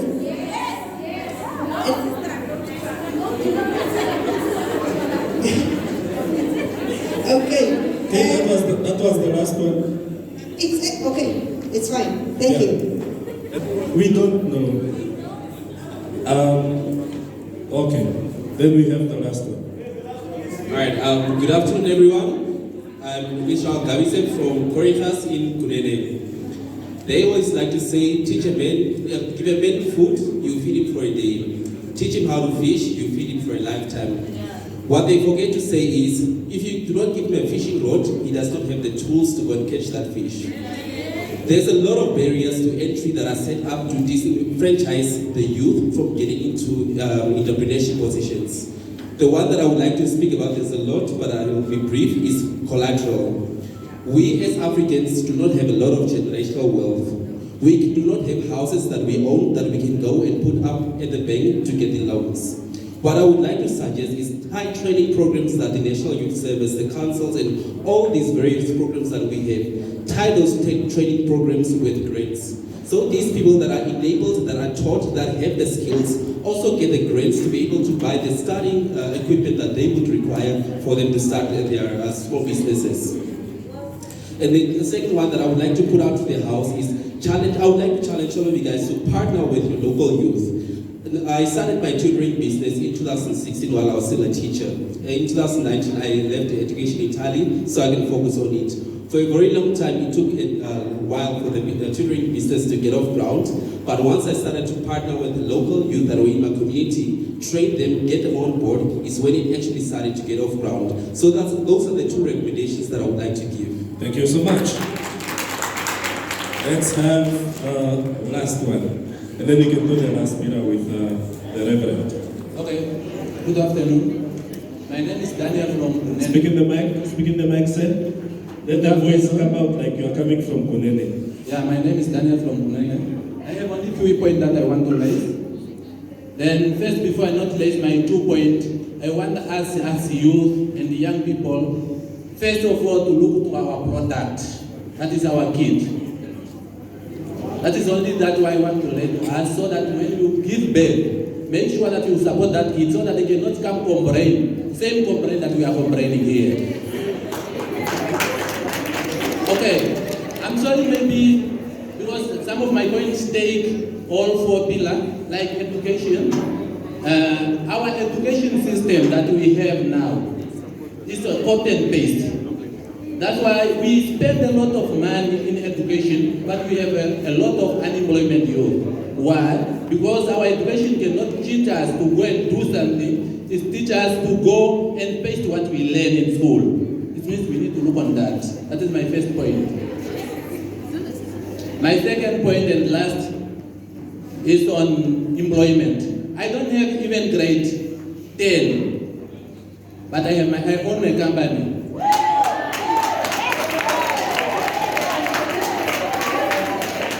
It not means when you are not educated or you fail or you have your certificate, go and complain.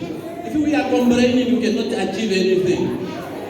Let's polish our mind and start something with what you have. When I start my company, I didn't get even a cent. I work for somebody for free so that he can register my company. Wow! Yes. Then, in 2020, when NYC gives machinery, I will be a part of the young people in Kunene who get that machinery without any qualification of school. We need to focus. When we are focusing complaining, let's complaining 20% and do 70% or 80% so that we can achieve. Thank you. Nice one. Nice one. And I think the mentor is also in the house, because somewhere here there's somebody who is relating. But anyway, I'm going to give over to JP. Remember, if there's a point, listen. Are you listening? Apparently, where I'm coming from, it's good manners when somebody is talking and others are listening. There is a report, although some others are sitting here from that resettlement committees, there is a report that the Youth Council was crucial in at the land conference, but also on the commission level, that speaks to communal land that affects you, that speaks to resettlement that affects you. As young people, the expectation is read the report. Google the Ancestral Land Commission report on Google, read it, and have a view on it as regional youth forums, as young people coming from organizations. Because if you're quiet on it, nothing will get implemented, and we will have the same aspects of concern over land in this country. And I'm saying this because house and land is one of the cross-cutting things in the policy. So read the report and give your views. And as I get into youth civic and political participation, it remains your responsibility to do that. Council stands by to assist you in what you do with your advocacy. The fourth pillar. The three pillars, you were talking about government and what government is not doing. Now we are talking about what you and I are not doing while we're supposed to be doing. It speaks to our responsibility towards what the policy says and our responsibility towards the growth of this country.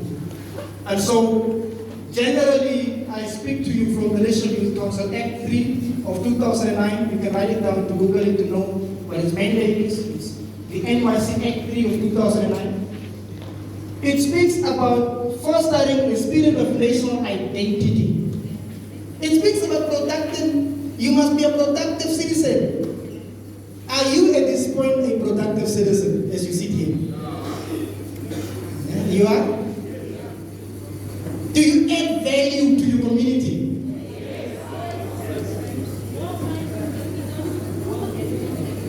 Do you add value to your family and to you? Do you add value to the things that you do? Do you add value? And that is what youth civic and political participation gets into. The definition of it, we will get into, and then we get into the discussion. And the definition generally of youth civic and political participation speaks to 5 things. 1, it speaks about involvement in you voting. Raise your hand and be honest. If you hold the view that voting does not help. Some of you now. Okay. If you believe that voting does not help, you are the sort of people that goes out in communities and say, what does it help if I vote? Even now, things will not change. If you hold that belief, raise your hand. If you hold that belief that you believe nothing will change even if you vote, raise your hand. You must imagine the following. What is your responsibility as a young person? Primarily, as a citizen of this country, to be participating politically through voting. And we are not speaking about party politics, comrades. We are not speaking about you belonging to a political party. That's not it. This is participating in your right as a citizen of the country. And it starts with voting. Imagine the following. The so-called by-elections. And I want you to really look at this to understand why I am especially passionate about the matter of youth political participation, or the lack thereof, what we call voter apathy. While 37,406 people have registered, 37,000 have registered in Sokopun urban constituency. Only 9,000 voted. And of the 9,000, 3,000 gave power to the current regional councillor. Now imagine, 37,000 registered voters. And that's not even the population of Sokopun. Giving power to a regional councillor by only 3,000 people. The minority giving power to an individual that may or may be a political leader that can give change. So the lack of you going to the polls and not doing your job puts the very people that you are complaining about in power because you're absent by not doing the right thing. The second part is political activism. That's what it speaks to, civic and political activism. Do you raise your political views on social media, or are you there busy sharing other things? Do you raise your aspects in council meetings? Raise your hand if you go to local authority council meetings. Raise your hand. Who goes to local authority council meetings? Because it is there that it starts, not at the top with government, national government, it starts local government. So if you are even unable to go to Maltia Village Council or Persol Village Council when they have a meeting to change their trajectory and their trajectory around how they do things in your village, how do you think the situation will change? So it speaks to your role in political activism. How many of you have your views on budget? And some of you have asked the question around we are getting the lowest budget, and I have a serious issue with it. Maybe having a fight with the ministry someday. But the ministry gets the lowest, and this is not even to Youth Council or NYS. The ministry itself is one of the ministries that gets the lowest budgets. The Ministry of Youth. You must ask yourself the question: what if your voice being as organizations, as regional youth forums, as young people in churches, as individuals on social media, when the budget is being defended by the minister in parliament? Have you said anything on it? Have you given your view on it? Have you taken your councillors to task to say, regional council, here's my letter given to parliament, to say that we don't want to have a low budget again? Are we actively involved in defining the sort of budgets that we get? I don't know. When we get finished, we ask.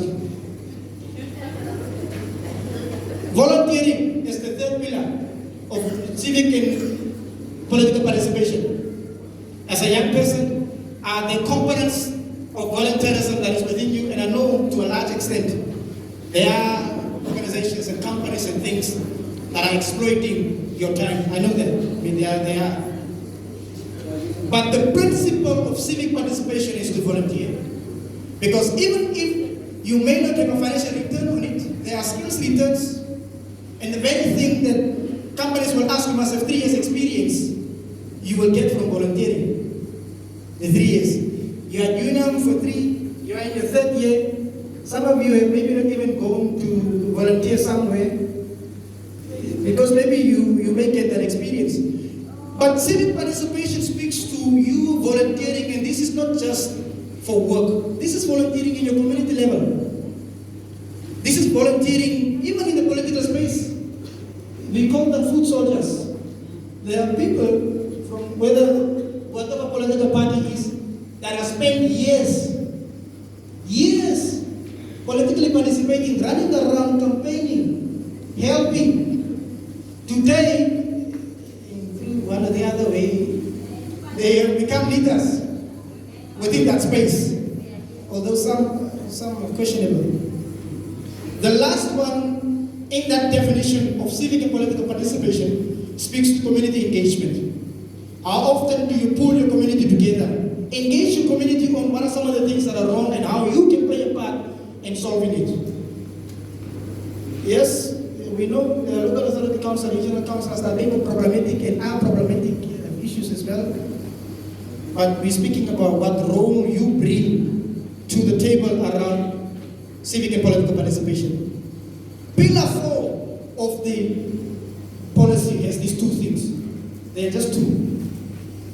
Which is surprising because it's a very, to me, a key pillar, but it has 2 things. It speaks about promoting children parliament activities, like, the children's parliament.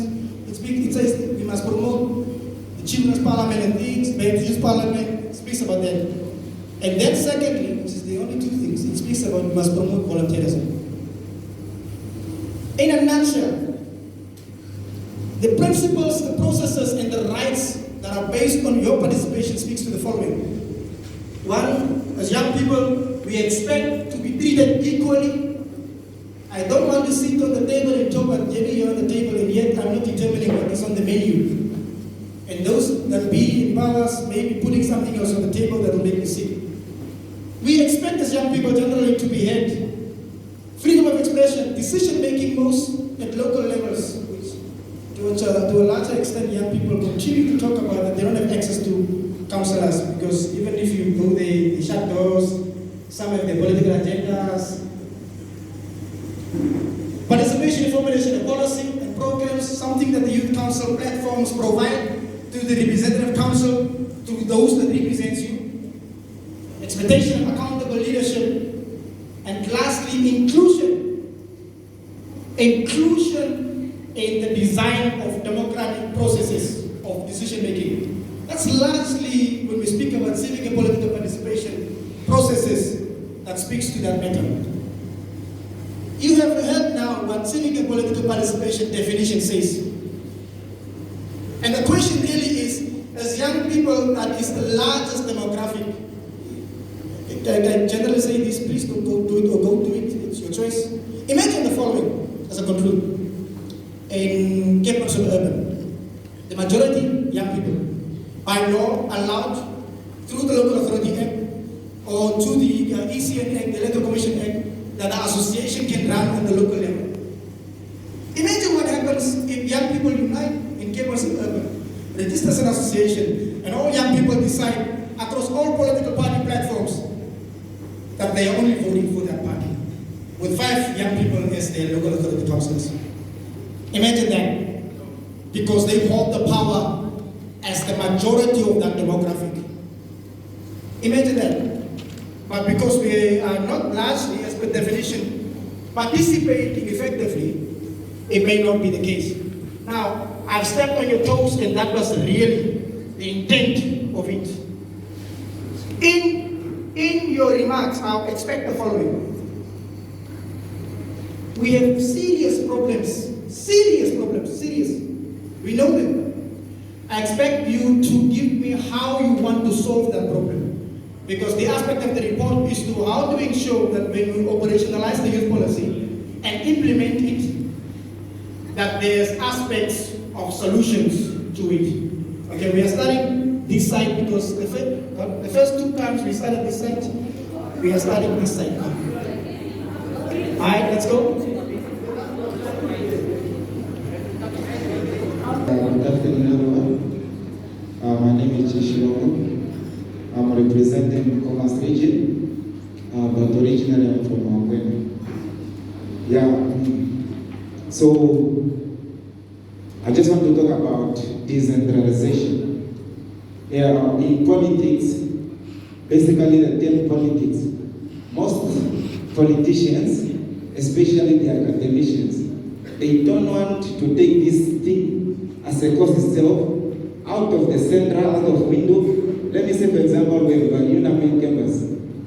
It's only the way they are doing politics. And when you go to the north, only education. And growing up myself, I've been passionate about politics. And until grade 12, I never knew that there were youth forum in this Namibia. Only when I came to my first day in Windhoek, I'm studying as a political science student. But only my first day when I came to Windhoek at UNA, I realized that there were youth forum. But to be honest, I'm well there. Most people, you take a child schooling at Engela Combined School and you ask her about youth forum or NYC, they will never tell you anything. I think we must decentralize and pull this thing out of the center and take it to the north. That's my point.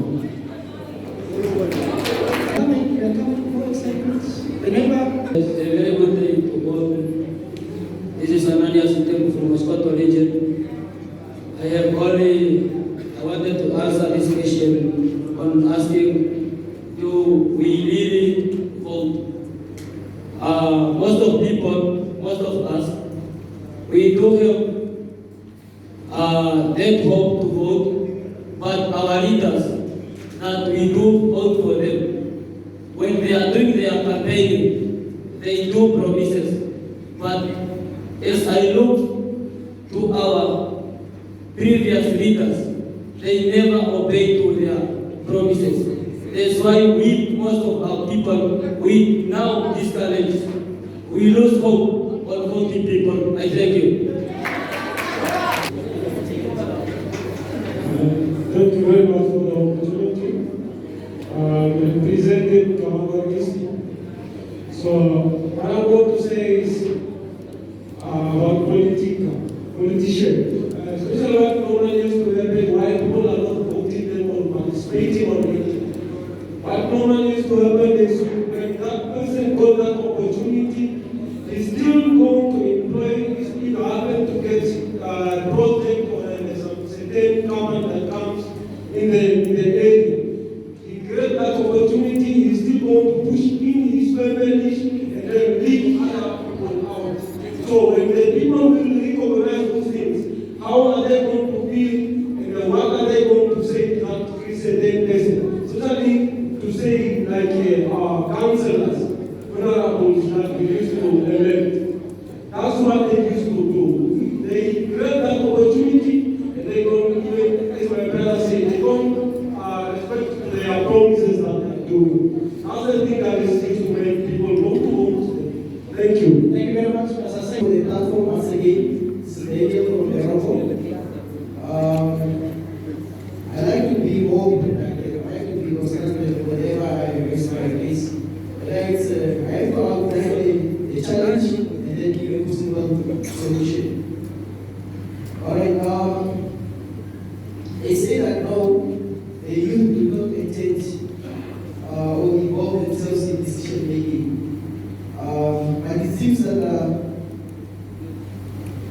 some of the institutions are only interested in being helped by the youth to get funds, to get funding for their budget. We the local and grassroots, obviously we have to identify possible activities or programs or projects that our youth are requiring.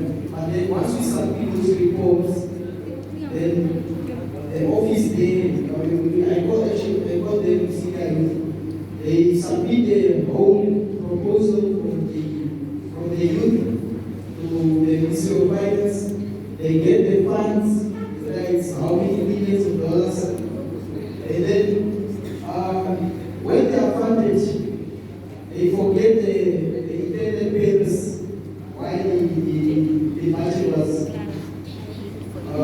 was requested. Meaning the funds do not reach the targeted people or activities. Yes.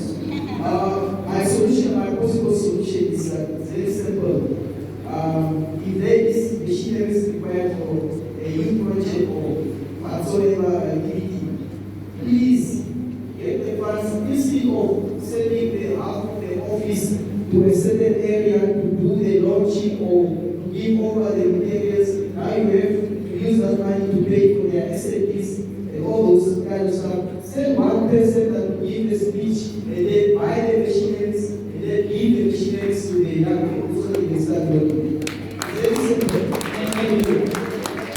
Yes, Mr. JP, thank you again for the opportunity. I would like us, before I speak, to give National Youth Council a round of applause. The reason why I'm saying this is, to be honest, National Youth Council is really trying their best to promote youth involvement in political activities and leadership involvement, leadership of the government. What I want to add on top of it to solve the problem is to motivate our leaders to continue doing so, but to add also a permanent delegation in terms of leaders elected on constituency level. There must be a certain scorecard that must be done. Let's say sport. We use sport as a strategy to bring the youth together and educate more on political involvement and voting. And then also continue with children parliament.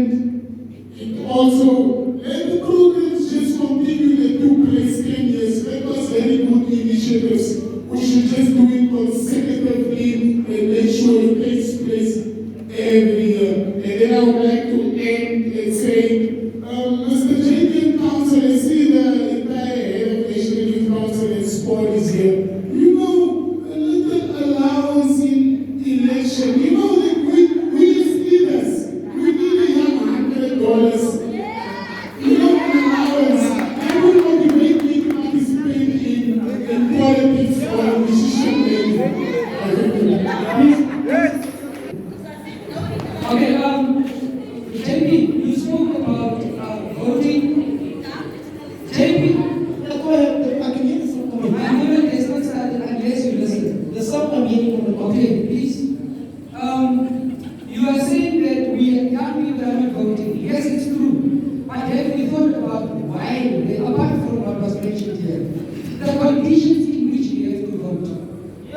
regional election, whatever it is, but on a small scale, try something that can work for the people, because if the environment is not conducive, people will just not go and vote.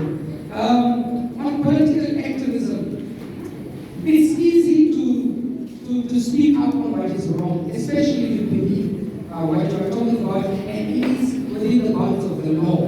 But when politics comes into play, it becomes dangerous for you as an individual. Now, I'm talking out of experience. So when you are an activist and you speak up, then, especially in party politics, immediately you will be in big trouble. Now, can we have policies that can protect people that speak up? Can we have bodies that association that can protect people that speak up against wrongs? Finally, in conclusion, yes, the national youth budget. Again, we are not afraid to speak up, but can you make use of us so that we can talk, sit down with the decision makers and talk about this? Thank you. Decided to vote with the majority. With that said, I think there is a movement that is happening around the African continent today. We all have witnessed what is taking place in Zambia. There is a change of movement because youth decided to turn up. And if we are saying that, if we are saying that we are not voting because maybe our votes are being rigged, what Zambia has done is that on voting points, after voting, they decided to sit there up until when the counting of votes was done. That's when they decided to go, and they divided themselves according to how they voted. We all have seen also there's a movement now currently happening in Zimbabwe. There's change that is coming all over Africa, even in Uganda. So now, this is actually a call to the House today. Some of us have taken decisions into our own hands. We have come up with an NGO called Center for Peace Builders, and we are coming into different regions and different, all over 121 constituencies. We are looking for representatives from all the regions. We are looking for representatives from all the constituencies that are going to come up. We are going to catch it as we are bring them up into politics, into different sectors of our economy today, and bring them up to the standard that we feel like the future, as we are currently saying, the future is for now. What is this saying?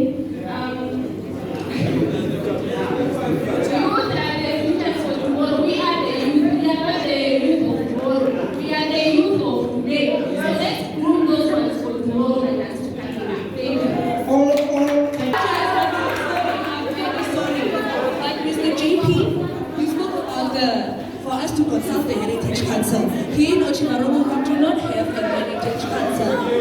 We are having a chief currently. Can I just finish? It's very short and sweet. I just want to finish. It's very short and sweet. Allow. Please, no anger, mental health, those things. Thank you. As I was saying, we are currently having a traditional leader fighting for the grave of our late chief to be recognized. Here in Otjiwarongo, we do not have a heritage council to go and consult. Even the matter of land, we are trying to fight for land, our ancestral land, but we don't have a heritage council. So maybe something should be done.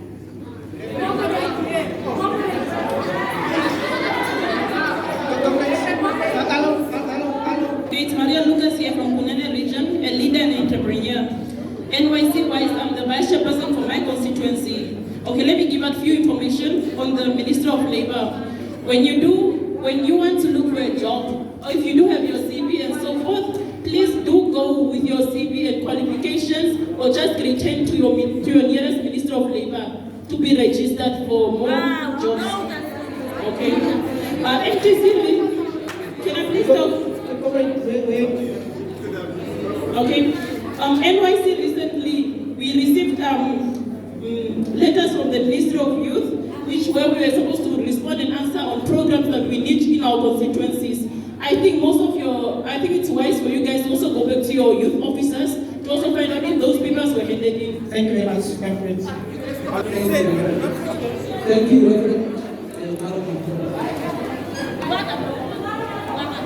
I guess have one point. What is the meaning of politics, firstly? Politics alone. Politics. Is it lying? Is it? Because in Namibia, politics is about lying corruption. That's why what I want to recommend is even the NYC, Namibian Parliament, the Constitution doesn't recognize traditional authorities. And that is the problem that we have. Yes, they recognize the traditional authorities, they should have chiefs. But the UN makes 4 provisions that traditional authorities must be recognized. One is traditional authorities must be recognized. People who live traditionally in their ancestral land must be recognized. This they don't do. And how the people live in early days, they must benefit. For example, we have an economy. I'm a top man, I'm originally in the middle of the Namibian Cultural Party. My community was talking about fishing. I'm not benefiting from fish, but I was originally, the UN is giving me that right, but the Namibian Constitution is not giving me that right. So what I'm seeing in the youth is, it's going the same way, because there is only talking about politics. All about politics. What about tradition?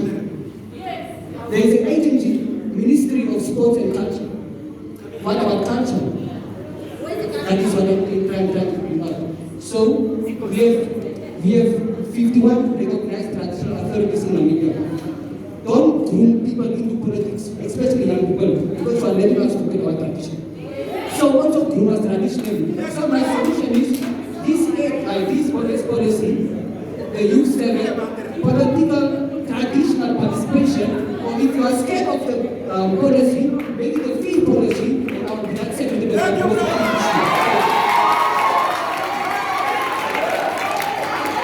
As Bonnie is taking over, let me calm down. As Bonnie is taking over. As Bonnie is taking over, please note to write down. Tomorrow, the rapporteurs are presenting what you have submitted. If those points are not raised tomorrow in the submission, you can still have time. But now they'll go way forward, given maybe tomorrow we may steal time of you to also edit you again. Okay? It has been a pleasure moderating this session. Thank you very much. For your attention, I think it went super. Except for the fact that we did not have enough time. Now you must look at it this way. I need to present tomorrow's program so that you understand why we needed this session here. Okay? This session was number 1 for the mindset. Yeah? It was for the mindset. For us to be able to appreciate what has been brought to us, the YouthConnekt. Yeah? For us to be able to add to the existing policy framework. We will not be able to do everything in one day, isn't it? But we have started something. Yeah? So now look at it this way. Tomorrow, arrivals will be handled between 7 o'clock, 7:30 to 11 o'clock. We will start at 11 o'clock because we want you to, I know some of you brought your outfits. Yeah? Some of you brought your outfits, especially the ladies, you brought your makeup kit and whatnot. So please, you have enough time in the morning after your shamigi, breakfast, to tune yourself if you wish to. You can wear traditional attire if you have. Tomorrow, we will be in the midst of His worship, Gottlieb Shivute, the mayor. We will do the welcoming. Remember, tomorrow is the launching of the concept. So the mayor will welcome her. Our EC will also be here, Shanice Bush, National Health Council. There will be a cultural performance. The statement will be delivered by Sen Pen, United Nations Resident Coordinator. We'll have remarks, which are the keynote speaker, Honorable James Warikwa, our chief member, civic participation and other things. And the keynote address again on the official launching will be done by our Deputy Minister, Emma Kantema Kaumas. And then we will have musical performances. So there will be some artists, it's a surprise. I'm one of them. I have the single out. It's coming out tomorrow, embrace yourself. So be ready. But what is very important is around 2 o'clock, from 2 o'clock, our repertoires, who I'm going to call down to the front, our repertoires will present at 2 o'clock. So that these dignitaries and these ministers and governors who came to talk to us can also hear our side. I normally don't see programs in this way. Because normally you come, you listen to the speech, and then they say vote of thanks, and then we go, isn't it? So this is a real interaction between the two parties. So there will then be a panel discussion. Now that they heard what we have to say, we will put them on the stage.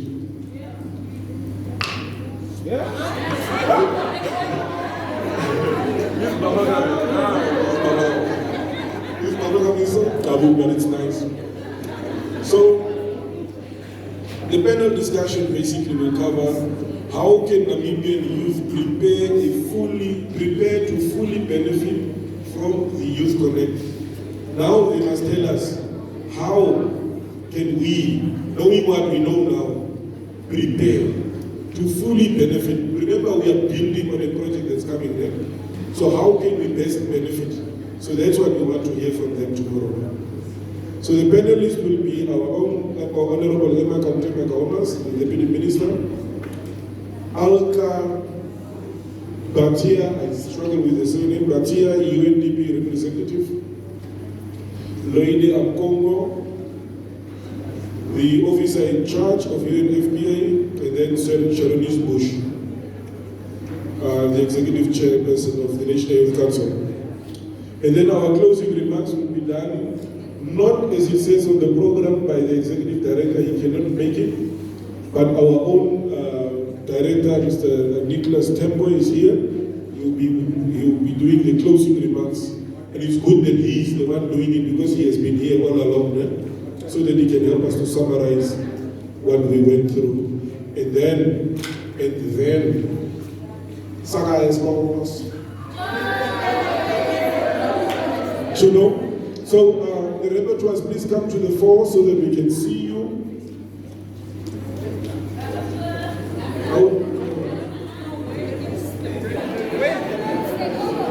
There's no 3 for 50 years. Otjiwarongo is not every 3 for 50. Okay, a reminder, sit down. No. Please. Let's behave. No. Just sit down for a while. Please. Colleagues, this is very important, especially those that were complaining. If you can hear me, clap once. If you can hear me, clap twice. Clap 3 times.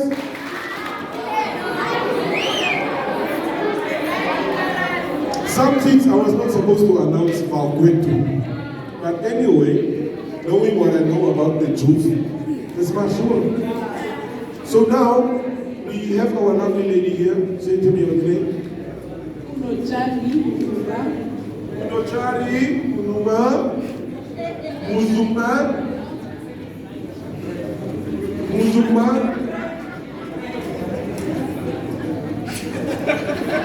She's from Kunene, SP1 there.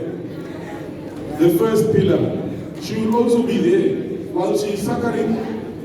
Do the engagement. Her secretariat,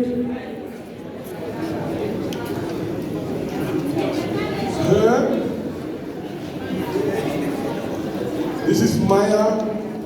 For some of us, that's Maya for mayor. And so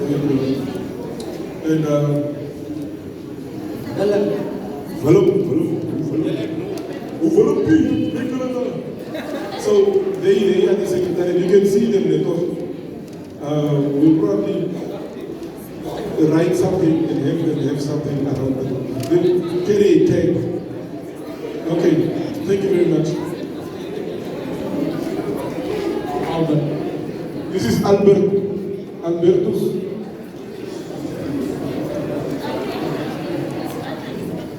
You are He was Mr. and Miss Youth.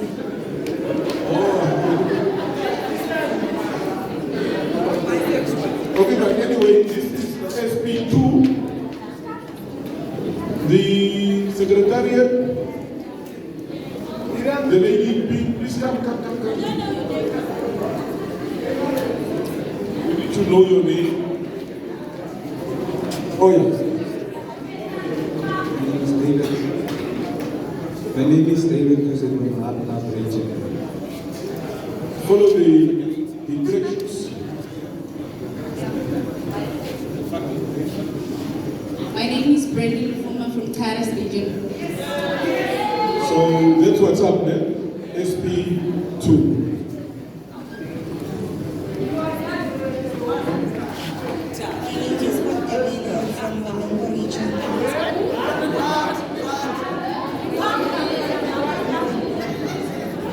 Ladies and gentlemen, you need to come down. Let's have it. Let's have it one more time. My name is Magdalena from Otjiwarongo region. She's from Otjiwarongo region, Magdalena. She's the representative for Pillar 3.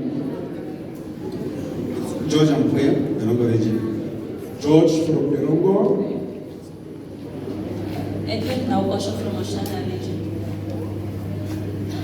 Edwin Naugosho from Oshana region. Edwin from Oshana. You cannot miss them. These people, they are there. You can see them. Outfits, what?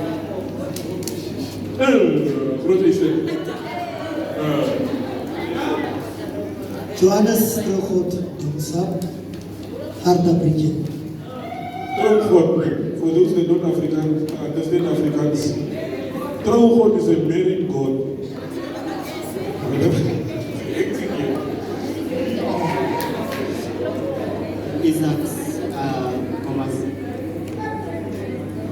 My name is Joanna Ivangelwa and I am from Commerce. Okay. So there's the big team, ladies and gentlemen. Can you give the repertoires a good round of applause? I will just quickly check with the director whether I'm missing anything. Ladies and gentlemen, I thank you.